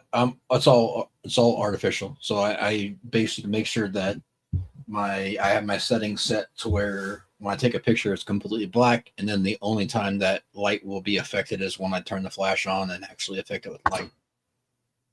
God, man, it sounds complicated, but it looks so good. Yeah, it's a lot of messing around, trial and error, and I'm still not very good at it, but I'm trying. It looks like you are. Dude, I mean, your Instagram looks great.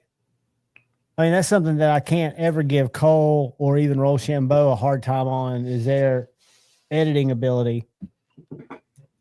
Well, the one thing I try to take pride in is now everything that I posted in the last, I don't know, last 15 to 20 pics are all going to be crispy as far as in focus. There's a lot of people's pictures that maybe they're edited to high hell, but they're not in focus.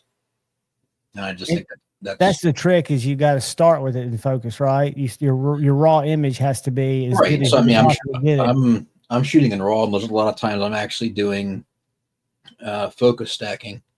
So I'm like, if I'm taking a picture of this right here, I'll take multiple pictures focusing here, then here, then here, then here, then here, all the way up, and then I combine those pictures in post, so that way the whole entire thing is pure, perfectly in focus, and those tiny little micro focuses almost. Yep. So when you shot that, let's just say the Joke Wolf, I mean, is that an hour of shooting before you edit, or how do you split that time down? What kind of that was probably set up and everything. Probably, I mean, I did multiple knives at the same time, so I did both of those at the same time. That was probably maybe an hour at tops worth of shooting, but then the post on those was probably 3 hours, because I was spending, like, I'm going in pixel by pixel, like that's on the main size, but I'm actually zooming in and I'm healing and using a healing brush, taking out all the dust specks and all that kind of stuff to get it to where it's clean as can be. Dude, that's, I mean, good. I mean, I think it's professional on every level. I mean, the way your edges show up just on that Zon, this picture right here. I'd like to see that Zon. That's not mine. It was a customer's knife. Yeah. Hey, well, you can ask him about it, because that was 5 doors. And he was here in the chat. What's the harpoon? The one I'm trying to think of. Is that the Unizon, or is that a different one? Yeah, the Zon's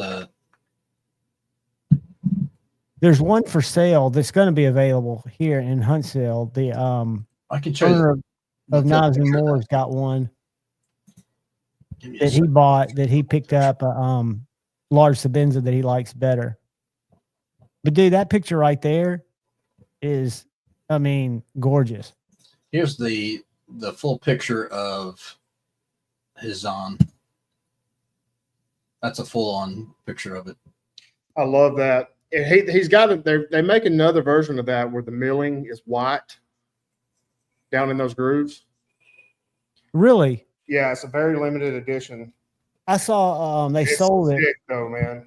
before I got to review it. The Monkey Frag. Have you seen one of the Monkey Frag Zons that's thick and the frag's perpendicular and horizontal and it goes all the way down the knife? Ellis, what do you want to know? 5 Doors asking. What do you want to know about the Zon? Oh, nothing. I just wanted to see it. I like the Tontos. They didn't have any of those at Blade Show, or I would have picked one of those up. I got. What's the other blade shape? Because I think the other one's what? Drop point. Yeah. Okay. Yeah, I think it's the drop point. It's the one that's for sale. It's not a Tonto. The that one there was actually sent to Brian Kim and was Zerb washed. So that's what, and I did the edge after it was Zerb washed. So that Did thing's you say Zerk or Zerd? ZR. ZIRB. It's because it's zirconium blasted and then tumbled. Is that why it's kind of got a flat, polished look, or what am I? Yep, absolutely. I mean, that's stunning. I don't understand how it. So these are probably one of my favorite Chris Reeves.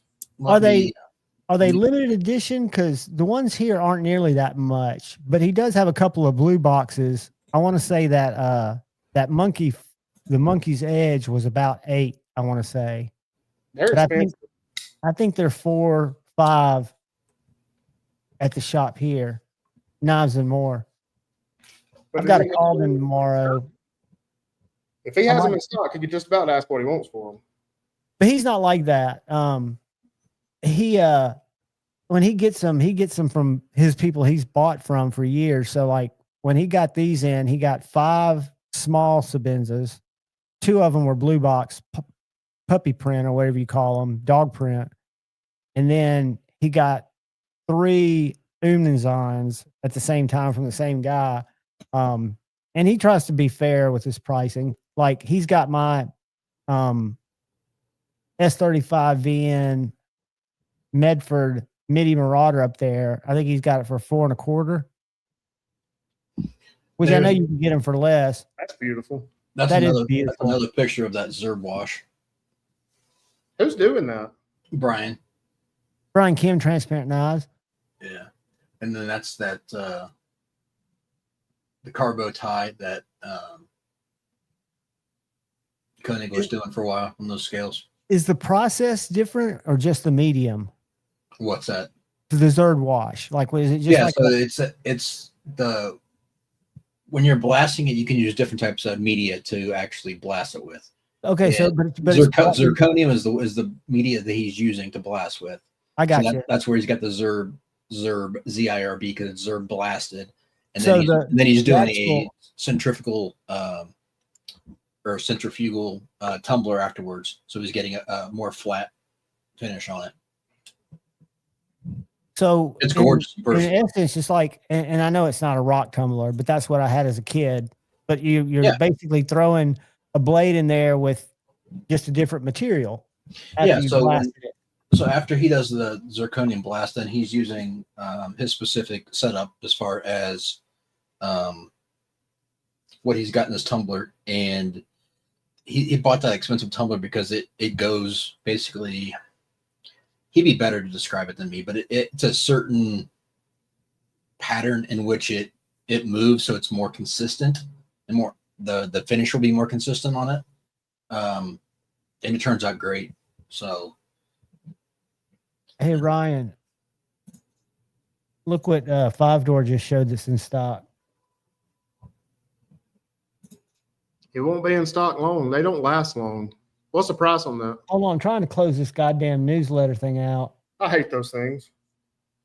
dude, I'll literally leave a site when it's going to come back up. What the worst is when they do it 550. 550. 550 quantity one. That's no not tank. It's down at the bottom. That's standard price on them. Yeah. Yeah. Plain glass, blasted handle. Here's a Kaimana with that Zerb wash, if you want to see it. Let's see. Ooh. I like it. Dude. Is that hole filled in? No. Or is that just... No, I haven't finished editing that picture. So that was the previous background. I haven't. That's what I was wondering. Yeah, it looks like it is, but no, that was a raw file that I still had there. It'd be cool if it was. Yeah, it wasn't done. That's very unique, to say the least. Yeah. Yeah, that one came out so crisp. I mean, that actually almost looks like a render. And did you do that micro stacking where you took multiple focus images and then stacked them together? Yeah, and then I was messing around with the background color. I hadn't done the fill in here on the blade hole. So, dude, I can't even get to where I can't use my iPhone on manual and take a good picture. I just suck. When I was in that cabinet company for 12 years, I was doing marketing for them. I bought at the time a Sony digital camera and took all the product photography, built light boxes, and got a couple of books on how to take indoor product photography, but I was never good at it. I could never get good manual doing shit. You know, some people just have that skill or can develop that skill, where for me it's more challenging. It is challenging. I get frustrated with it all the time because I don't like what I'm putting out, but occasionally you get lucky. Five Door, thanks for sharing that, dude. That's a great looking knife. You know what, the dealer, I think we've talked about this, but if you want to be a Chris Reeves dealer, it's like a 5-year wait time. Yeah, it's a 5-year wait. It took Mike's Outdoors almost 6 years to get his shipment in, but he had a huge, he's got a lot in stock, or he did last time I was in there. It's been a while since I've been over there, but Edgy, I think what's up, Shane? I think Carmex is live. Let's see if Carmex X is live. We go to my homepage and look at what crazy. You can go watch your boy Bees, Shane. Yeah, is Bees live? Let's see. There's a bear shit in the woods. I would think so. Often. I saw a really cool thing. I didn't watch it, but it was a good clickbait title. Have you ever seen those guys that do urban what's it called, guerrilla camping? Where they'll camp somewhere like in the city and they'll do everything that you would on a camping trip, but they're doing it like under a sign or in a Walmart parking lot or some shit. That's fine. This guy had a thing that he put on trails, and it was on a trailer, and it was cylindrical that he slept in, and it was set on it. It had a sign that said "Live Bear Trap." Nice. Danger, live bear trap. And so he would climb in there at night, you know, and he'd crash, and nobody'd fuck with him. Because if he bumped around in there, they said somebody think it would be a bear in there. I thought it was pretty funny. Shane, why aren't you on here, buddy? Crewwear is kicking my ass. I bet, dude. Hey, Shane, I was just talking about Crewwear earlier. I'm really impressed with mine so far. Crewwear is great. It like I was telling him earlier, this past week I was cutting some plastic. We put plastic over our pipes when we put them in our transformer pads. Keep rodents, rats, water, stuff like that out of the pipe. Well, you got to cut it off when we go to start pulling our rats through. And when I was cutting it off, I was scraping the concrete a lot.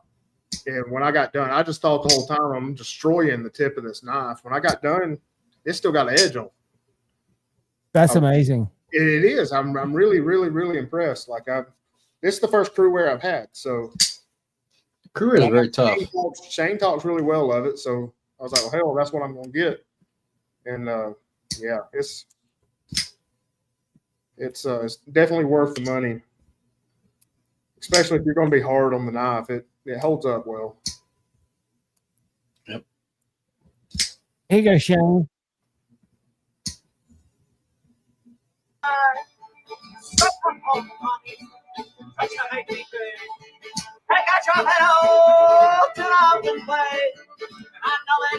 I'm on the ground. Why did I resist?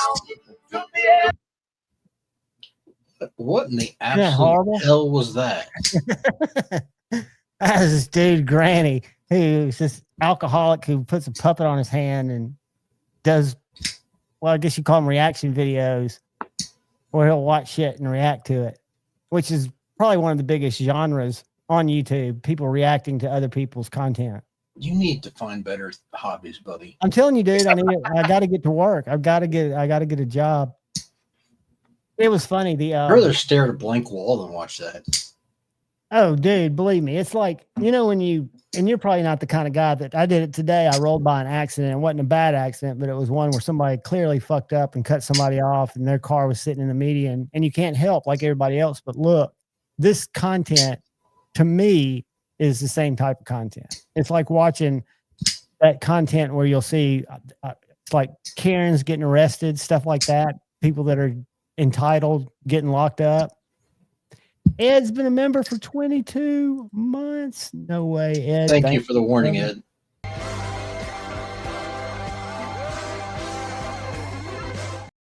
Is that loud? No. Yeah, I thought I toned it down some. So it wouldn't be I think you've got it nailed down now. What's up, Bloomy? Well, I try to go in there like the one I did tonight. I downloaded it and I went in and took the volume down to like 25%.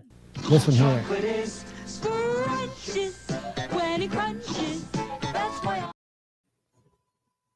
Where before it was super loud. Don't ask me why they're loud. You can call me Nannerpuss. And guess what? I love Nannerpuss. You can call me Nannerpuss. I love my drops. You're trying to get rid of all your guests, aren't you? Hey, I haven't done an action break yet. Just liven it up. Ron sounds like he's got some of that chicken coop lung. I do. It's called chicken hurt. Chicken hurt. Yep, you'll get it just if you're in there long enough. Man, I bet that's hardcore. I used to work in down in Arab and go through Albertville quite a bit. And the guy that I worked with for years and years and years came from the chicken business where they had like, I don't know how many coops. They had a shitload, and he'd have to take care of them. He'd tell just the most shitty stories, literally. And you go through there when they spread that chicken shit through the fields, and man, it's just pungent. I can't imagine what it smells like in those places. Because sometimes you just drive by through Gaston or wherever, or roll past the Tyson plant. And it's just like, holy fuck. Well, to be honest with you, the processing plants really aren't that bad. Every once in a while, you'll get a little bad, little pungent. But I've never been in one. I'm just your cook plants. That's where your smells come from, especially like if it's got anything to do with pet food. When they start rendering down the guts and dude, Decatur. It's a very pungent, very bad smell. I lived on what was it called? It's the second street when you come across the bridge in Decatur. It was in downtown Decatur, right by the Church Street, and it was right across the river from the Purina plant. And so we rented a house over there, my ex-wife and I did. And 3 out of 7 days, probably more like 4 out of 7, you'd walk out on the front porch and it would smell like you stuck your head in a 55-pound bag of cat food. It was that strong. It's freaking horrible, dude. Yeah. That and the seedy people, because I mean the neighborhood is super historic and nice, but it bumps up against some sketch. We had a couple of sketch things go on there. I had to draw on somebody in the back of my house when I was back there with my daughter. John, you know that video I showed you of the guy having the meltdown on the course? Yes. So I just watched it. I went back and was looking through some of their catalog. I went and watched a video they did last year around Christmas time. They were playing like in Arizona or something. and they go to Walmart and buy a bunch of like holiday sweaters and get dressed up like in Christmas attire. And they go out and play. And in 9 holes of challenges, the 3 of them have to shoot 5 under. And they have to finish 50 cookies and 3 gallons of milk in 9 holes. 50 cookies and how many gallons? 3 gallons of milk between 3 people. No, between 3 people. So a gallon of milk and 13 cookies a piece. Oh, is it just horrible? Oh, God. There was puking involved. And what's that series called? Scrub? Not Scrub. No, that was the TV show. No, this was the actual just real life guys that they're playing. That was that. Bob Does Sports. That's funny shit, dude. Dude, they do all kinds of shit. They did one where they had to do was it 60? Was it 4 of them? They had to do 60 tacos in 9 holes. So 15 tacos a piece in 9 holes. That sounds delicious. After about 3, I'd be done though. You lightweight. Man, I'm bad like that. I'll go, my eyes are always bigger than my stomach. I'll go to Taco Bell and I'll get 2 Mexican pizzas. Anything bigger than anything on you, though. Yeah, then like 3 soft tacos. And used to, when Ashley, my German Shepherd, was alive, she would lap up. She'd benefit from my over ordering. She loved her some soft tacos. I think the funniest one I ever saw was they went overseas and they're playing in Scotland, and they did. It was 4 guys, and they had to do a pint of Guinness a hole. By the time they got to the finishing, they were absolutely hammered. What's up, brother? Hi, can you hear me? I can hear you. Wait, hold on. I can't hear you. Okay, now talk. Hey, can you hear me? Yeah, here, let me adjust this Chinggis. I can see it good. Okay. Sorry, I didn't have my volume up. What's going on, dude? I want you to meet Ryan Ellis. I don't think you guys have met before. He's one of my buddies who took us over to Blade Show this year. This is Jason Grant. Cool. Hi. Hi, how are you? Nice to meet you, buddy. Nice to meet you. Gnarly looking knives laying there. Oh, thanks. These are the ones I made this week. Well, this one I made last week, but these ones I made in the last week. Look at those little guys. Look at those scales, man. Yeah, that top one you posted today, I think, didn't you? This one? Yeah. This one I did like a week ago. With your Freedom Pill dispenser. Yes. And then the scales were made by a guy named Gabe. He goes by Gabe Throw Files on Instagram. He makes like axes, dude, pretty sick axes, and then he does like the segmented scales like this. Dude, that's beautiful. So he made those scales for you, huh? Well, I mean, he just sent me the blank material and then I made the scales, you know? Right. So, but does he make the material or does he just buy it and sell it? I don't know how that works. No, they come like this. Ooh. And then I make the scales from these. Dude, that's beautiful. Yeah, they're really cool, man. Like this is all like vintage micarta and true stone and So does the guy on Instagram make that material? Is he like fabricating it or? So what he does, like this is that stuff. Have you heard of like Grip Tech? Yeah, exactly. So this is Grip Tech with G10 spacers and then G-Carta micarta. Dude, that's awesome. I love the way Grip Tech feels. How do you like that? I hear working with this messy as shit. It's a little bit different to work with, but you just got to go slow with it. I found using new abrasives works good because it's kind of rubbery, so it can overheat quickly if you're not careful, you know? Dude, that's beautiful scale material. What do you think of that, Kyle? Yeah, I've seen there's quite a few guys doing segment and stuff, and I'll tell you what, if you have the patience to do it, there's a lot of money to be made in segment scales.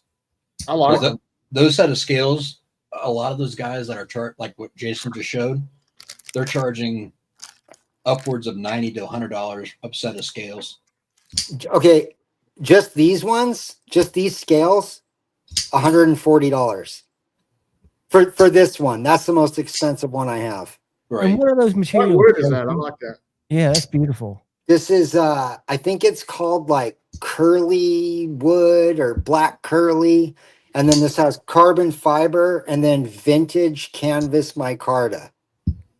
So, Kyle, how would a block of that Jason showed? I know they make it in bigger pieces before they cut it down, but if you were going to make that, how would you have to have a heat press? And No.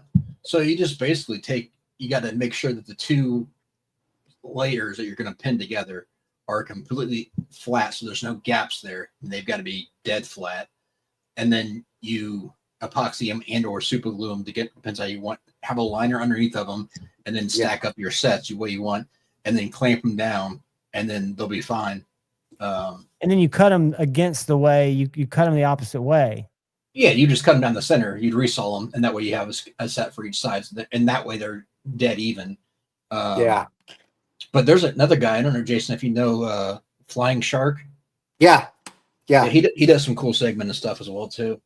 Yeah, I mean, it's really cool. I've made a couple sets, but dude, you just said it, man. It's so much. It's a lot of work, man. Right. I mean, it's patience and time, and do you want to do all that stuff and have all the different materials together? But like I said, I mean, the individual cost of the materials compared to what segments cost is a huge difference. You can make some good money doing that. Oh yeah, I mean, like these are easy, micarta with the colored liners. I make those myself, but that's easy, right? This Dude, that's a wicked looking little dual edged knife. This one though, these scales, man, that's stunning. That's crazy, right? Yeah, I mean, it's crazy stunning. I mean, I really like those. But like you said, you've almost got a couple $100, 150 in scales, which is what you pay for aftermarket scales, right? Really on any knife. Well, when I make these, so what I have to make the knife, and then instead of equating the cost I would normally pay for these, which isn't much, right? $10, $12 maybe, depending on what I'm using. I mean, I have to make the knife and tack on another $140 just to cover my cost for those. Right. With no markup. Right. Exactly. Well, I don't. So these are 140. I was going to sell this for 340. So 200 for the knife and just tack on an extra 140 for those scales. But 340 for segmented scales with those type of materials. I mean, I feel like I'm trying to be, competitive. Dude, and you've got to have some margin in there because you're working with that stuff. You're going to have situations arise, that you're not happy with. When I make these scales too, when you're making these, you're a lot more careful because you can't mess it up, right? When I make this knife, if I mess up a scale, I'll just toss it and make another one real quick. You know what I mean? Right. With these, you got to really take your time, and also I hate hand sanding, and these you have to hand sand to get those, those nice colors and that shine. You know what I mean? Right. So you're going through about how many different grits when you're hand sanding that? This one, I only went up to 1,000 grit, which, I mean, some guys go up to, 2,000, 2,500. I like 1,000 is the highest I'll go. And then I have a trick to polish them on, it's a worn out surface conditioning belt that I actually hit with wax, like a compound, green compound, and it buffs it out like this. Oh, sweet. So, that's a cool little trick. That's beautiful. It beats hand sanding. I'm lazy, man. I don't like hand sanding, to be honest. I hate hand sanding. Yeah, I mean, some people enjoy it. I don't. It depends on what it is. Like if you do it for once in a great while, it's not bad. But when you do it all the time, then it's annoying. Yeah, like I hand sanded all these ones I did hand sand, but again, just to 1,000. It was pretty quick, actually. Dude, those are gorgeous. Thanks, I like them. I really like them. Thank you, guys, man. Appreciate it. Are those pre-sales or are those available? This one is going to my friend Rich, the guy that makes the grunt. I love the sharpening foils you do, dude. I think those are just sick. This one's a good one, dude. A little poker. Yeah, that's definitely a little poker. And then leave somebody leaking. The reverse grip on this one is sick, dude. So your hand just melts right in there. and it's not going anywhere, dude. You know what I mean? Yeah, that'll buy you all the space you need. That'll get somebody taking a step or two back. It's a little dude though, man. Look at that thing, dude. Yeah, but that's what's cool about them, man. I'm telling you, little knives will cut in most It's a little cases. guy, Look at little that. man. But yeah, so that one's sold, and then this is going to the guy that owns Taurus CNC. He makes the grinders I use. Okay. Yeah, this is for him. Did you get the new 3x79? What's that? I'm sorry. Go ahead, John. No, you go ahead. I was just going I was going to ask him if you got the new 3x79. I did not know, but that thing looks sick. The only bad thing would be sourcing belts. Yeah, I'm happy with my 2x72s. I have two of them, so I'm good, man. You know, and I don't do really big knives, so I don't think I need it. You know. Yeah. Did you start offering a waterfall platen too? I'm not sure, honestly. I have not. He's always innovating. He's always like upgrading, dude. Every time I look at one of those guys, you know, grinders, he's changed something. He's always like, you know, raising the upgrading. bar. Yeah. But and then this one is going to the guy who made the scales.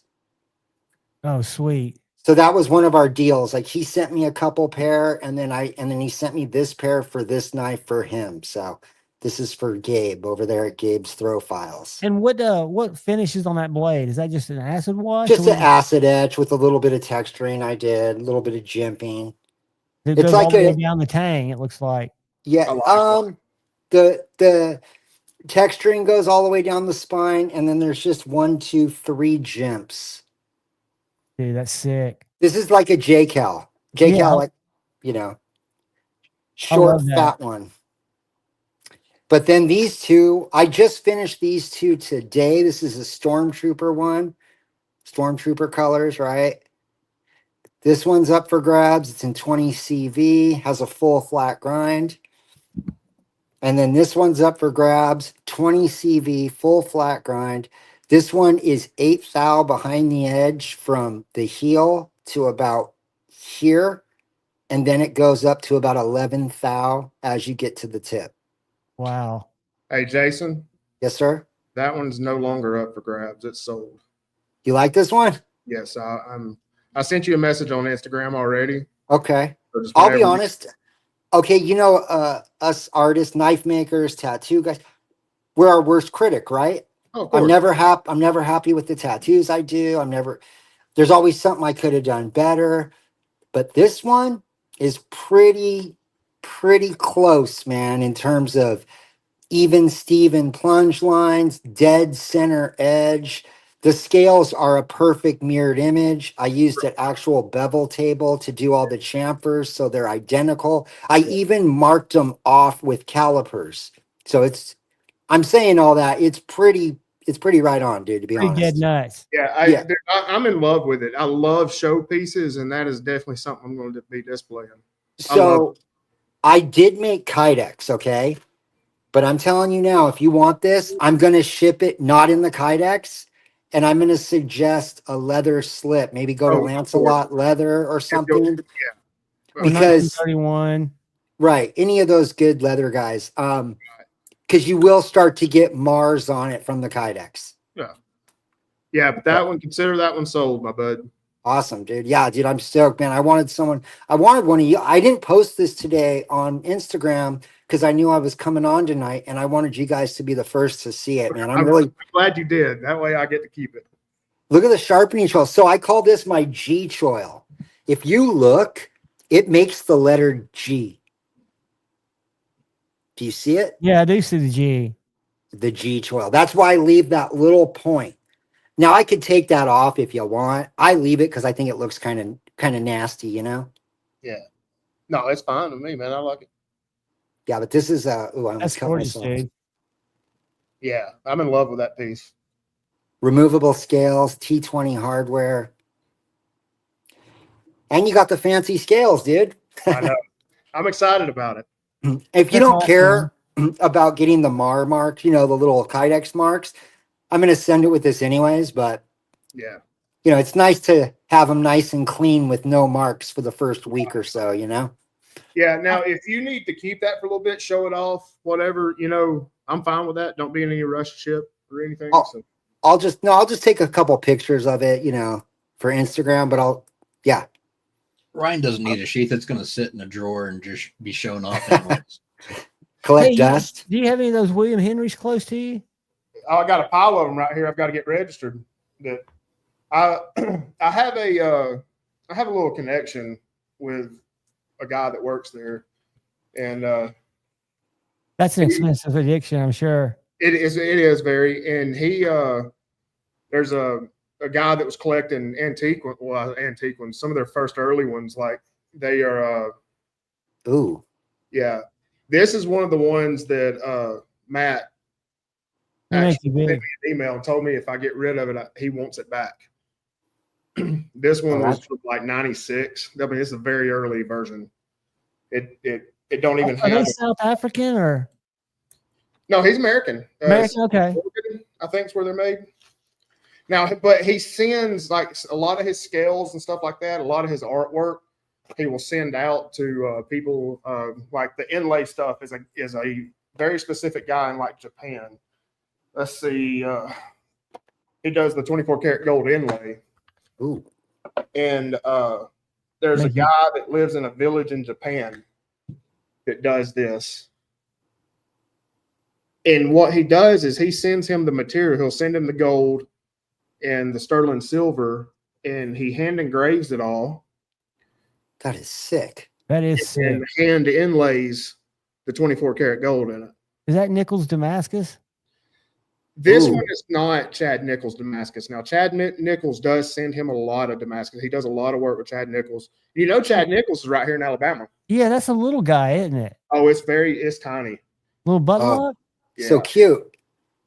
Yeah. And dude, look how beautiful that is. Remember what the gemstones are. But now this is desert ironwood, and all the hardware is sterling silver. And like I said, these are just display pieces. I mean, they're pocket jewelry. Now I've read stories of people using them. Damn, that thing's like pimp my pocket. Yeah, no doubt, dude. That is a pocket pimp for sure. Oh yeah. Have you ever watched someone do the inlays on those when they actually how they press the gold in? It's really cool. It's amazing. Kyle Royer does that. Who? Kyle Royer, all his fancy knife building he does on YouTube. I need to check him out. He does a lot of that, the gold inlays, and it's really interesting how they're basically taking it's a wire strip of gold, and they're pushing it in there, and this little machine that's like a mini jackhammer that pushes it in, and then they go back slowly just presses it in there perfectly. Yeah. Yep. It's And awesome. I collect a lot of his pearl stuff. And this one's a huge piece of pearl. Now this is one of his bigger knives. Oh wow. Yeah, and that's a big old piece of pearl there. Like I've never seen one that big, but dude. Yeah. And that's a single piece? That's a single piece. Damn. Dude, that is beautiful. Yeah. And that's the thing that when he uses very rare materials, he gets his hand on some wild stuff, man. There was a piece of they've got one of not Abraham Lincoln, but George Washington's like carriages in the Smithsonian. That he made a knife out of? Yeah, there was a piece of wood that rotted off of it. And he got his hands on that piece of wood somehow. And he made 3 or 4 knives with those scales on it and used that wood. I mean, he does some wild stuff, man. And that's just, I can't even imagine the range of those things. I mean, they've got to have a pretty steep price range if they're all handmade. Oh, they are. They're very expensive. But like you say, they're collector's pieces. They're for they are they're heirlooms. Yeah, right here. And I don't know anybody else that does. Unlike Jack Wolf. The mammoth I'm gonna tooth. ban you, Javon. I'm kidding. I don't know Dude, anybody that's else beautiful. that's able to work the mammoth tooth like the way he does. That's stunning. Yeah. Now he does mammoth tooth there in house. I'm gonna make you bigger. So he's buying the raw material and yeah. Now this is Chad Nichols copper Damascus, and the layers. I forget how many layers is in this particular one. is wrapped around a core of harder steel. Right there, And then he's got Makume Gon Yes. or bolsters. Yeah. Wow. Yeah. You know who to that's talk to next if you want some mammoth work? Joe Isabella. Does he work with it? He's worked with Mammoth before and done some pretty cool stuff. Joe Isabella does some very cool stuff. I've not seen He's a Mammoth, very but talented artist. Absolutely. Next level. Yeah. And that Damascus is nice. Yeah, all those it's all wild those he does with that copper Damascus. That's beautiful stuff. Now this right here is actually redwood. Oh, nice. Yeah. And they're tiny knives. Yeah. So cool. He's got black diamonds. Damn, Bling. dude. Bling bling. Yeah, that is pimped out. I even like his lanyards, and I'm not a lanyard guy. No, those are so cool, man. Those are just like the little balls, little nuts hanging off of it. Yeah. Big balls. But yeah, so the guy that I know that works up there, or it works at William Henry, he called me and was like, hey, we've got a collector that collects a lot of his early stuff. He's selling out. So before it hit the market, I actually got to go through his collection and pick out what I wanted. Oh, dude. Yeah. Where are they made? Oregon, somewhere. Oregon. Yep. How'd you get meted up with the guy up there? And I know that's not the way you conjugate meat, but it worked. Well, it was emailing. I buy and sell a lot of these. And Okay. before I buy one, if it's because I like his earlier stuff. It's not as gaudy, That's stunning. Yeah. And so his older stuff is not in the archives. So you actually have to contact them to verify that it's real. These are, of course, anything that's worth any money, they'll counterfeit it. Yeah, people try to fake them. Yeah. So just emailing, talking to him a lot, stuff like that. I got to where I knew this guy very well. I dealt with him a lot. And Just good customer service. I mean, oh man, yeah, they'll answer anybody.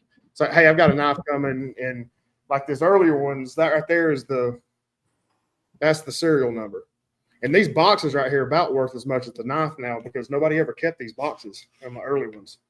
You see, this one's still got all the packing in it. just comes in paper. Yeah. Dude, that's awesome, man. Javon, you could probably borrow one of those knives from Ryan and get 2 new car doors out of it. I told him he's more than welcome to shoot any of these he wants I to. told him no, thank you. Not because I don't think they're awesome. Anything like that makes me nervous. I love them. They're 5-door, yes.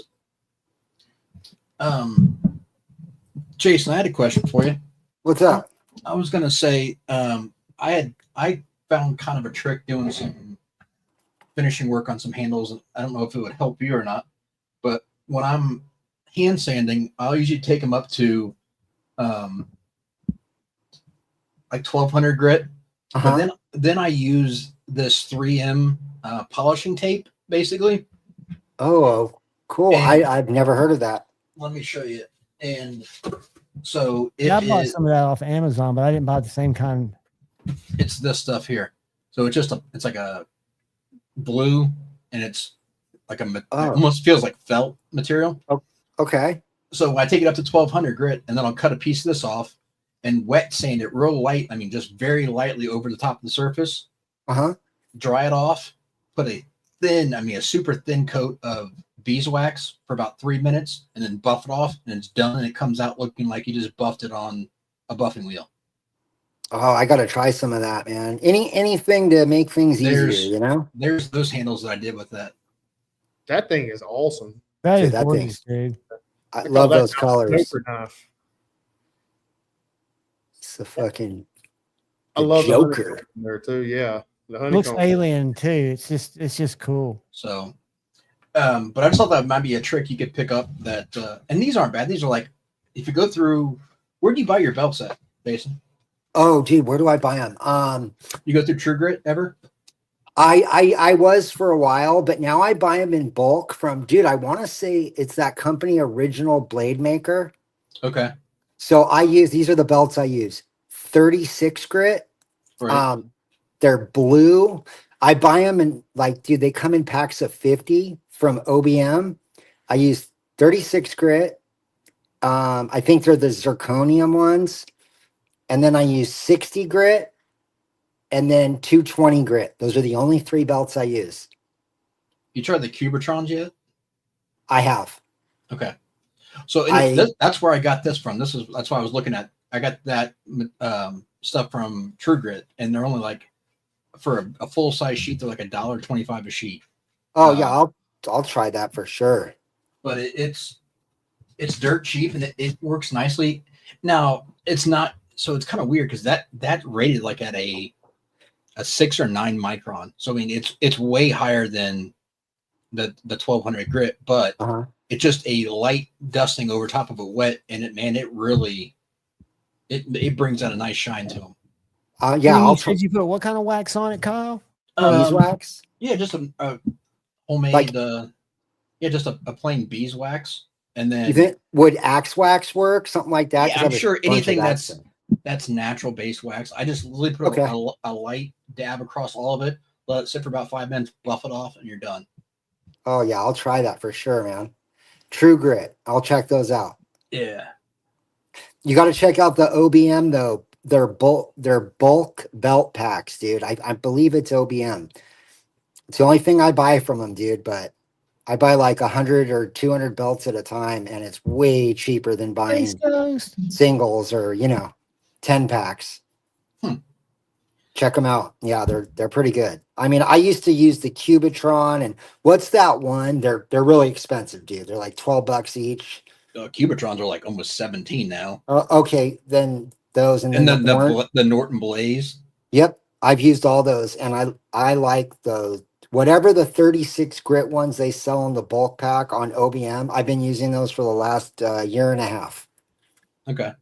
Because do they last as long as some of those other ones? No, but you're getting 3 of them for the price of one of those, or 4 of them.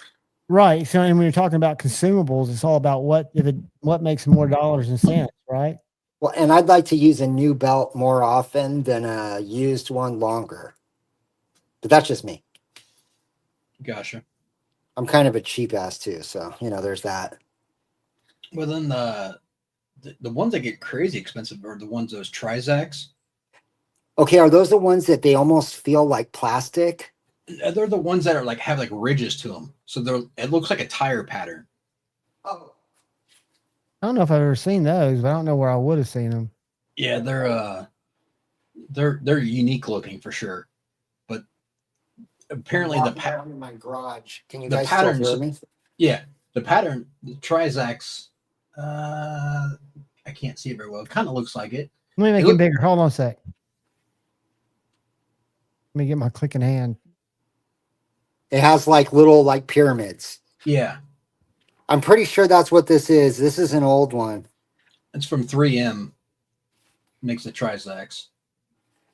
But they're expensive, but the whole premise behind them is that pattern is supposed to alleviate heat and let airflow get in between the blade and the belt, so you can actually get. Yeah, this is one of those. I have 2, and I got them to try to sharpen knives on. I watched some YouTube video, right, and some guy was sharpening using these.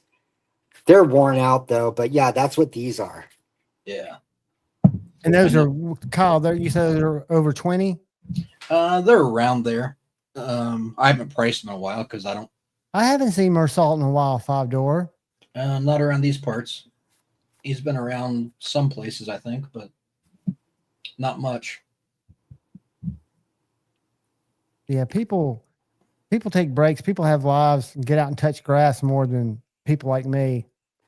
Hey, can I want to ask you guys a question. Have any of you guys used those sharpeners? I forget the name brand, like the leader, but the wheel one? Yeah. And it's like you can wet sand or whatever. What are those called? You're talking about the one that looks like a soup can and you roll it across it? No. This is like a machine. Oh, the one that sits the wheels flat like this and you put the knife on top of it? No, the wheel, it's almost like a grinder, but there's a little reservoir where you can put water. That's a Tormek. Tormek. Have you guys used those? No, but they do okay because you're actually using a stone versus using a belt, and it's water driven. You can get a good finish off those. You're going to get a better finish off those than you are off of a belt because you're getting a stone. But the expensive part is investing into the good wheels. The good CBN stones off those are pretty expensive. Yeah, I had some company sent me a freaking like 550 grit like diamond embedded stone for one of those Tormek sharpeners, but I don't have a Tormek sharpener. Gotcha. Yeah, the Tormeks are cool, but that rabbit hole can get pretty deep. They're expensive. Yeah, I mean you have some you can get into for probably $600 or $700. But then to me, they seem like a pain in the ass because you're constantly changing out those wheels, and that gets to be. And those wheels are expensive. That's what I was looking at. The wheels, like some of those wheels cost as much as the unit, you know. Right, but the thing about the wheels, though, that wheel is so thick on that CBN, that's gonna last you a lifetime. That thing's never gonna go. I mean, you're never gonna have to actually buy another one. And so it's a one and done type of thing. Yeah. I was looking at the Tormek, like kind of knockoffs, like the ones you can get at Home Depot for like $200, you know. If you put like a quality wheel on one of those, do you think that would work as good or no? I don't know the motor system in those and how accurate if there's any run out on those or not. So got it. I couldn't tell you exactly what the quality is on that. They have some that are that have like the rheostat to adjust the speed. Right, but then I'm almost worrying about the wiggle on the arbor. Oh, how that would be balanced, and then also if there's any lateral movement on it or not with the motor. So that would make a big difference as far as angles and stuff. Sure, that's true. Yeah, that's all science fiction stuff to me, but I find it fascinating. Well, I mean, the basic principle of it is you're trying to get the least amount of moving parts. Yeah. To keep the angle the same. So if you're having something that's motorized like that, you're going to have more chance of vibration and everything else, especially if you're not having a highly sophisticated machine, that it's going to have more room for error. Right. So at that point, to me, that seems like a waste of money. You might as well either use a belt and be careful with it, or use regular stones. So. What you got there, Jason? Hold on, I'm getting a freaking Chingus. We can open this together. It'll be cute.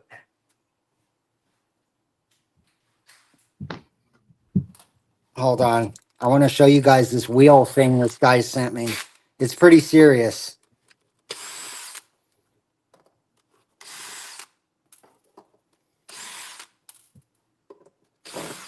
And this is to grind bevels with?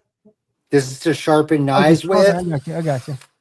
I'm kind of dumb, so he asked if I wanted one, and I was like, hell yeah. I thought it was something that went on my 2x72, and as soon as I opened it, I was like, oh, that's not the same thing. I'm a little slow, sorry. No, dude. So he sent me this. Check this thing out, dude. Yeah. This thing weighs, it's so heavy, dude. That looks like a brake rotor. Dude, it's so gnarly. Those things are about 15, 20 pounds. They're God. So man. it's the like think the diamond stones. That's what it is on a wheel. It's gnarly. They're used for dressing machineries and tools and all kinds of things. So that's what I was telling you about, Javon. That the two major manufacturers overseas, Poltava and Venive, that's their major market is wheels like that for actual machinery.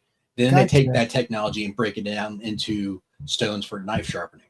Kind of as a secondary. Well, they just use technology that kind of blends together. But yeah, those wheels are actually designed to be to put on like Tormex or big machines that have the consistent arbor, so that way you're touching up your tools, and or those can even be used for surface grinders as well too. Yeah, dude, this thing was like $500, dude, for this wheel. Yeah, absolutely. So I'm like, well, if this guy sent me this wheel, I already got one of the most expensive parts. I might as well just get the Tormac thing, right? If I have the, I don't know. What do you think? What grid is it? Does it I say? think it's like about equivalent to like 550, 600. So it's pretty rough, but it'd be good to do my, what do you call it? You know, like that initial, you know, your initial pass, and then I can finish everything up on, I have like the DMT, you know, that could almost be a stones. one, being since it's gonna be motorized, it's gonna be quicker. That could almost be a one and done stone. One and done and strop or and then, something. yeah, take that from that and then just drop afterwards and be done. Oh, hell Would you yeah. make the initial investment, Kyle, in the Tormac since he's Yeah. already got the wheel? Since you already had the nicer stone, then yeah, because you're not getting the cheap stone and having to invest more money with Right. what the Tormac ships with. Yeah, I So, guess that's what I'm asking. Because yeah, I think it would be worth a person since you have that stone for Right. that wheel for free, basically. Just Oh, make yeah. sure. Just if I didn't have this, I definitely wouldn't buy the other thing. verify that the arbor that it will fit on a Tormac, because that's Okay. what you need to know. That way, This guy. because otherwise, that you don't want to invest in that and then be stuck. So Okay. Yeah, this thing's hefty, man. yeah, Dude, that It thing, looks. I mean, it looks like it just make quick work out of a blade. I know. That's why I want to get the freaking Tormac thing, because how sick and fast would that be? And Shane, I mean, Kyle, I was just thinking Shane was sanding his or trying to work on his crew wear. Is that like layers of layered diamond? So it's a lifetime type wheel, or that basically it's the same type of premise that you're having in stones. It's an embedded process. I got you, but it embeds all the way down. Yeah, the CBN ones will last even longer, but I mean, a CBN one would last you a lifetime. I mean, it literally, yeah, you're not going to go through that unless you're grinding 500 items a day off of one of those things. I think it's what you said. I think it's a CBN one. I can look at, came with like a whole little, you know, pamphlet. And, does it have a name on it? The brand name on it? Oh shit, what's the name? Oh, I can't remember right now. It wouldn't happen to be Poltava, would it? I'm not sure, honestly. Okay. I'd have to look. Sorry, That's okay. Forgot. Yeah, that those things are awesome though. That's one of the one of the two companies I work with actually manufactures those. So that's why I was curious. So how fast does that thing spin, Kyle? Barely, or It depends on the machine. You can have a variable, the VFD on your machine to have different speeds. But your whole goal is not to create heat, right? Or enough heat to change the. So on the Tormex, it spins on a wheel like this, and at the very bottom of the basin, there is a reservoir, like a big tub, and it's filled with water. So it's every time it spins, it's keeping it wet. Yep. So it's trying to keep it cool and have it lubricated as well too. Okay. That's pretty slick. Sure. 1,500 RPMs, 1931 says. I'll try to do lots of tattoos tomorrow so I can get me that Tormac. There you go. Dude, you do killer work, both on knives and on tattoos. Yeah, just double check the arbor on it to make sure it fits, and then whatever Tormac you get, make sure you get the adjustment bar for your angles on the outside. So when you hold it, you put it in a clamp and it basically holds it against you. You pull it across this bar and it keeps a consistent angle. Okay. Yeah, the ones I was looking at did come with that. I remember that. Okay. The little bar chingus. So it's you can set your angles. 15,000. Cool. I got you. See, I'm such an idiot. 1,500 sounds like a lot. 15,000 sounds like a lot more. That is a lot more. That's a lot more. 15,000 is fine. off. That's one thing Jacob was saying when he was finishing his scales on that router table, that's his scariest tool. Oh, In the yeah. shop. Do a lot of damage with a router. Yeah. Routers Yeah. are nasty. He just happened to say that was the scariest because he's been bitten by it. He said just about everything. Somebody asked him in the chat. Bro, it'll take your finger off. Yeah, or the tip. Clean off to the knuckle. Yep. Ouch. And when you're doing, and it gets harder when you're doing the smaller stuff like scales. Well, his whole thing is he's it looks like it's such a fluid process for him, almost like he's doing. I don't know if you've ever seen Jared strop a knife, how it just looks like one fluid motion. I mean, he's going around that quickly on that table, and he says he's just done it so much. But he was showing several things he was doing with his hands to keep them clear. But it's wild to watch him run through that shit, how fast he does it. Yeah, He'll have a if you get tray a of like cut, 15, 20 knives, and he'll just they're not the same blade. There might be like 6, and 3 different knives, but he'll finish them all the same time. And it's kind of like watching a play because it just goes so smooth, his processes. with a router though, if you get a climb cut and it catches, you gotta be careful. So like, you're watching, making sure you're going the correct direction so there's no grain. And within if you're using like resins and that kind of stuff, you don't know where because there's no grain technically. So if you go the normal way, is it going to be smooth or is it going to catch? That's where I think you would need to practice on several pieces. Right, but then how are you holding it down? Because there's the blade is uneven. So like if I'm trying to hold something down, the handle's wider than is taller than the blade. So as if you're maneuvering around there, it's going to wobble. Yeah. So you have to almost have a sacrificial piece with the hold down on it, so that way when you go around it, it's staying flat. I tell you, if you could make something to mount the scales to, just to, like, let's say I was going to do scales for this. Right. So what I would do is I would make a blank for Manic's blade, and it wouldn't even have to be the blade, but the tang and everything, and that way, when you set it down, it's all flat. It's just kind of a mock-up. Wow. Right. I get that, but I'm just saying, like, if you're trying to do it like on a fixed blade when they're already on. Yeah. Like because remember we talked about with Shane John potentially doing like flush trimming them with that. Yeah. That's when you had that balance that's off, and you have to worry about how is that going to work. Yeah. That's what I was saying. If he could make something just to put the scales on temporarily to shape them, then take them off of the jig and put them. Oh God, that's sketch. Yeah, I mean, he does it every day, dude. That is sketchy as shit. Well, I mean, that's the way. I mean, he's been doing it like that forever. I'm not saying he doesn't know what he's doing. I'm just saying, but the setup and being that close to it, to the router tip, and he says that. That's sketch. It is, yeah. Like it's. Oh. And he's doing it. He does 2 passes. That's the first pass, and then he goes in there and watch this. Yeah, then he's going to adjust the height probably.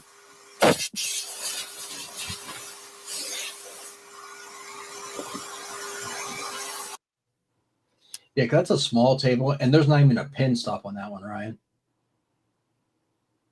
Check this out.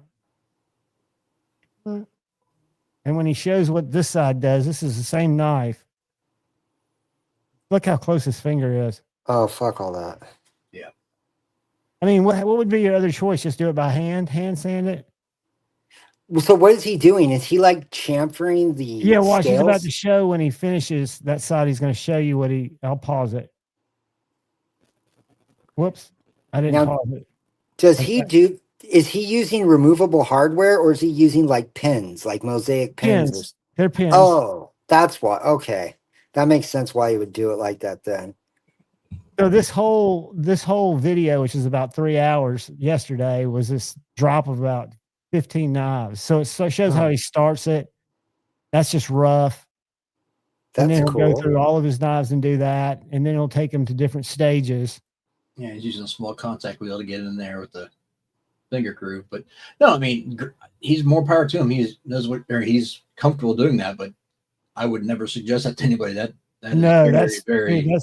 sketchy. I think Shane needs to be careful with that too. Like with Just of an explanation of how much this grip tech makes a mess. And you can't hardly even see it because they're so thin.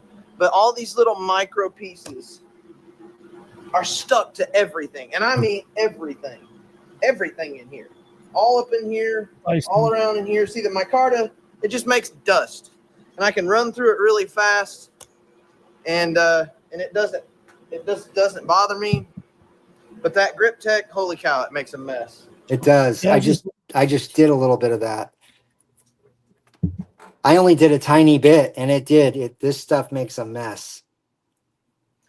It's just different. I think this is what he talks Has about. to give it the respect it deserves. But you don't have to be afraid of it.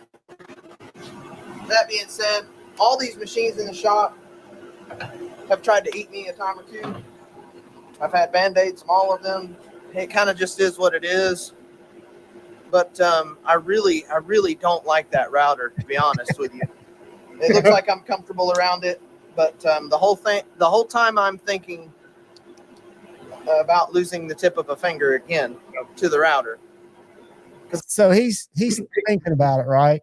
Yeah, he will eventually. Yeah.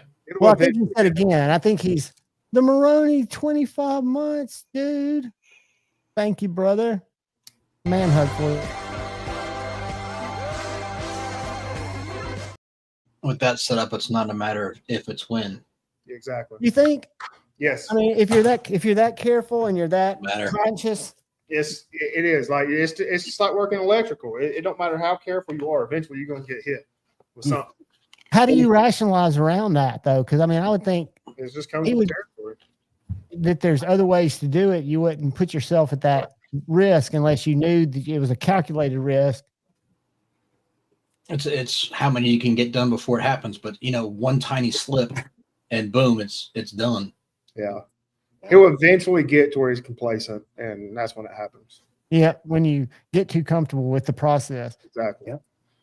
Kind of like And that's what he said at the very beginning of that, and it might have been right before I started. He goes, "You just got to respect each of these and not ever lose respect for the tools." Right. But he said he had to they earned his respect by biting him. Yeah. My grandpa cut his finger off from the first knuckle, halfway between the first and second knuckle, all the way off the tip on a bandsaw. He was out in his workshop because he used to be a woodworker, and he had a nice big workshop. He was out there, and he was hiding from my grandma. He was out there smoking cigarettes, and he said he'd quit. And she walked into the shop, and he went to take a cigarette and to throw it on the ground behind him. As he did that, his hand went across the bandsaw and just ripped his finger right off. Yep. Oh shit! And he got busted too. Yep. I won't be using my bandsaw for the rest of the week.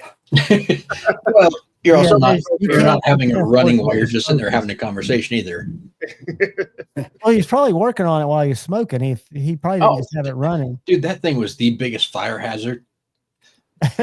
Ryan, this thing was a 3-cart wide, and it had to be, so it'd be like a 30 by 60, basically shop barn.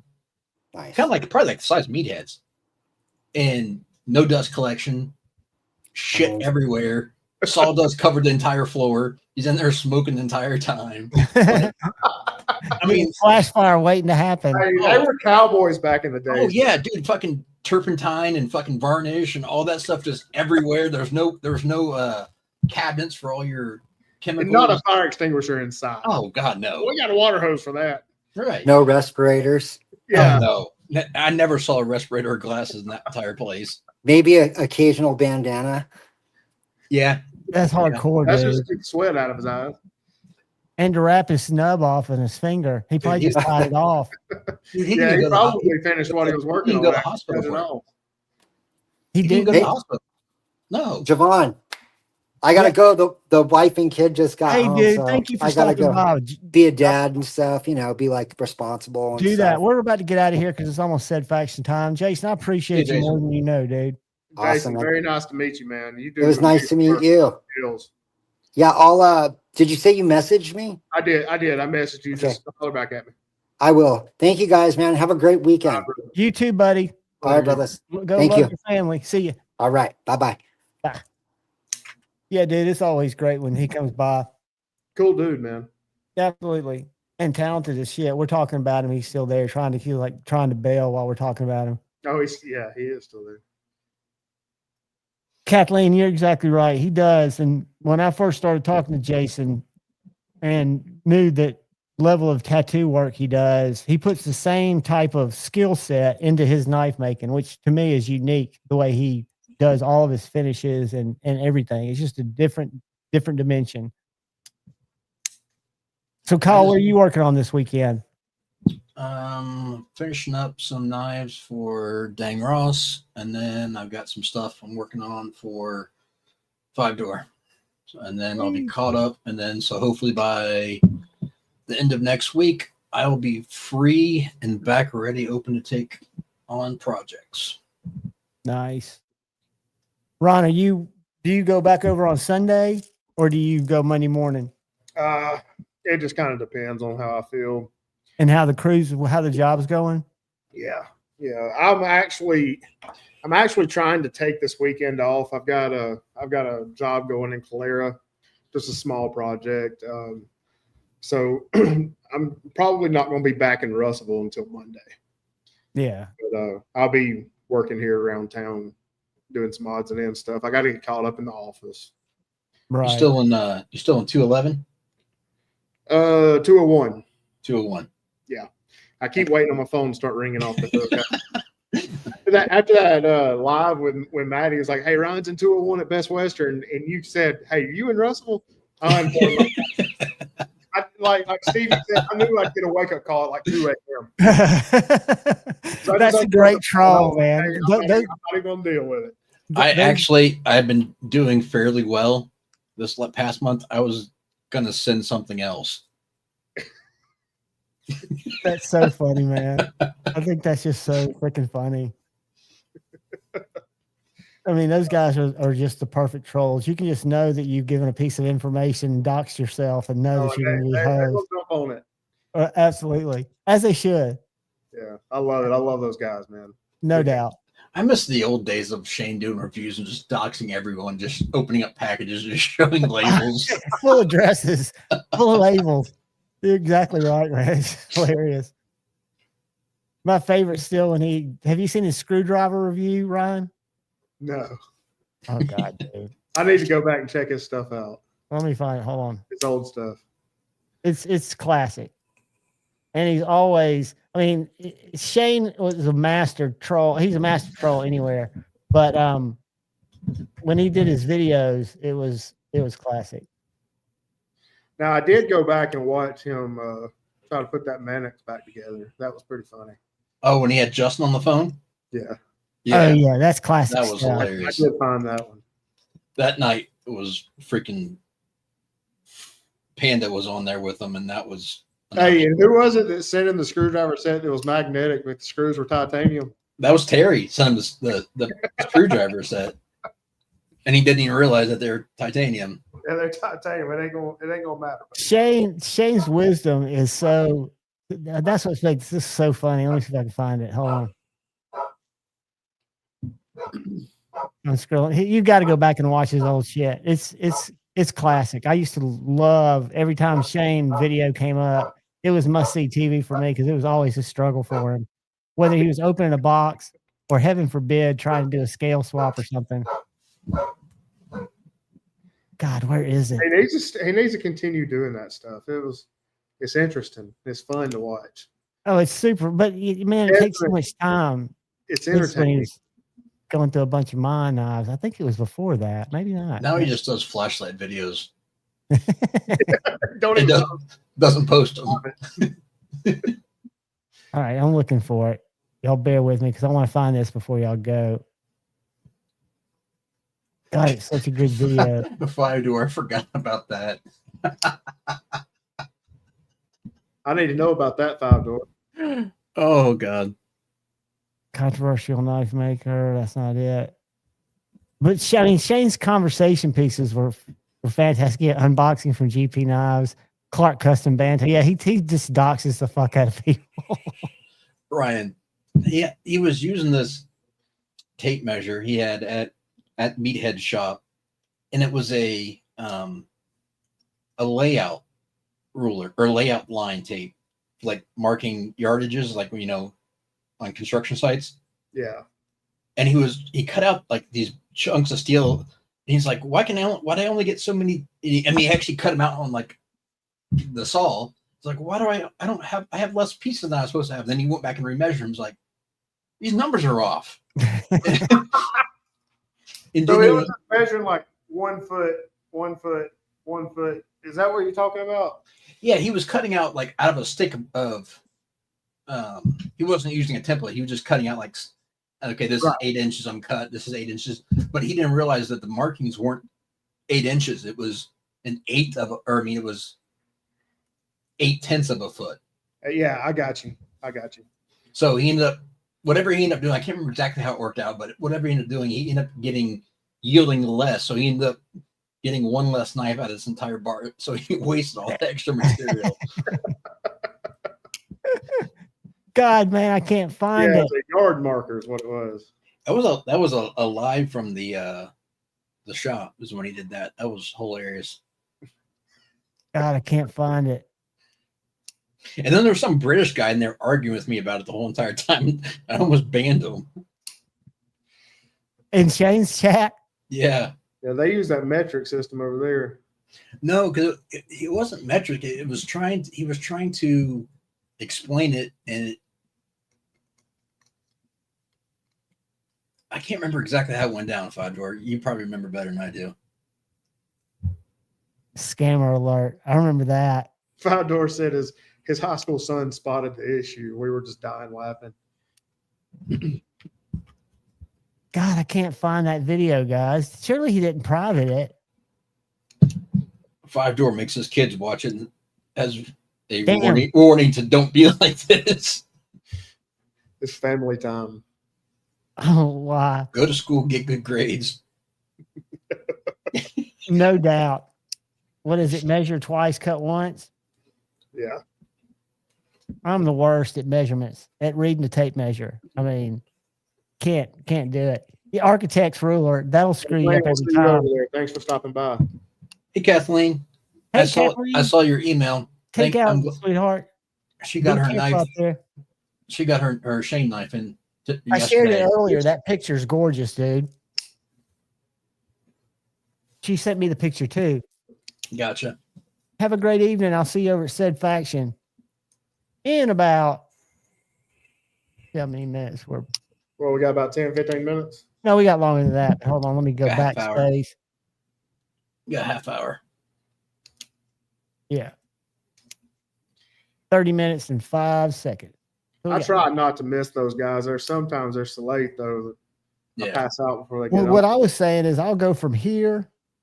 Usually, like tonight, I'll just eat something here, but I'll go sit on the couch, put on said faction while I'm eating. And I don't like to chat for like the first 30 minutes to 45 minutes because it's rapid text for me once I do. And sometimes I'll just fall asleep in that first 30 minutes and it's like I'm not there, but I always lurking in the beginning. I almost didn't make it here tonight. I got done eating pizza and I was sitting there and I was like, I'm gonna pass out. That's why I sent that message. I know. What kind of pizzas you have, dude? Don't get me hungry, but I need to know. It wasn't Mexican pizza. It was actually good pizza. I know, but what kind? Was it like delivery? No, I went and picked it up. What'd you have on it? It sounds like phone sex. I got John's getting horny over here. I got 3 different types. Oh, 3-way. The first one is like a 6 cheese. Oh, you got 3 pieces? Yeah. Or you're getting individual slices? No, three pizzas. I got you. The second one was Italian sausage and black olive. Half of that sounds delicious. And then the third one was bacon, onion, and barbecue. Ooh, yum. Now that sounds awesome. So the bacon's the only meat on there. The barbecue sauce is the... Yep. Is it a local place? A local pizza place? Yeah. I got you. So it wouldn't do me any good to know because I wouldn't be able to get it here anyway. Correct. But I'll tell you what, that little steamy session might get me ordering Domino's before they close. Then I just I don't think I'm going to go to Taco Bell, Richard. I was thinking about it today. I almost stopped by and got one. And I was like, nah. Damn it, 5 Door trying to get us rated. You got to keep it. You got to keep it on the down low. You got to keep it separated. Now I hadn't had pizza in a while. That was great. I can chow down on. I can eat my weight in pizza, which is not a good thing, and it will put you in a coma for That's sure. like 3 pieces of pizza, John. Dude, I can eat a lot. You saw me. What was that pizza place called that we went to over in Was it Brick something? Shaq's place? What is that? Blaze.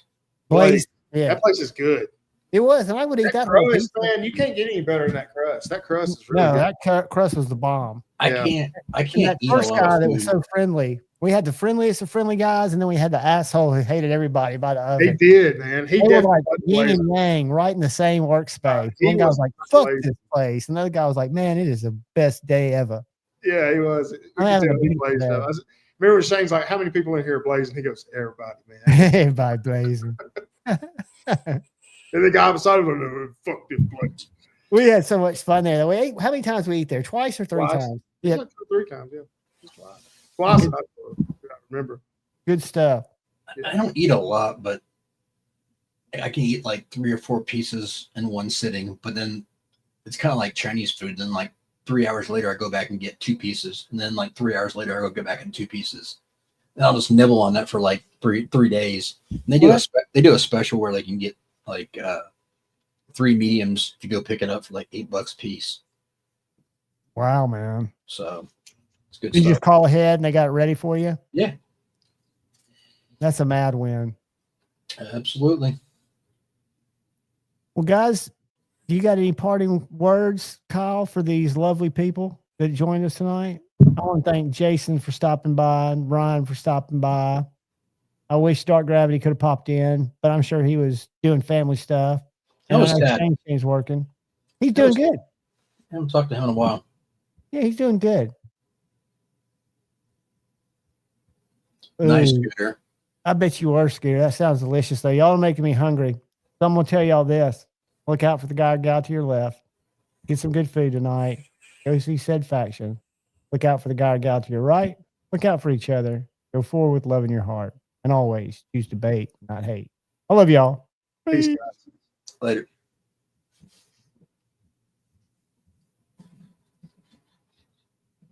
The light went out because we left a little bit, but are you high on cigarettes? And when that stuff runs out,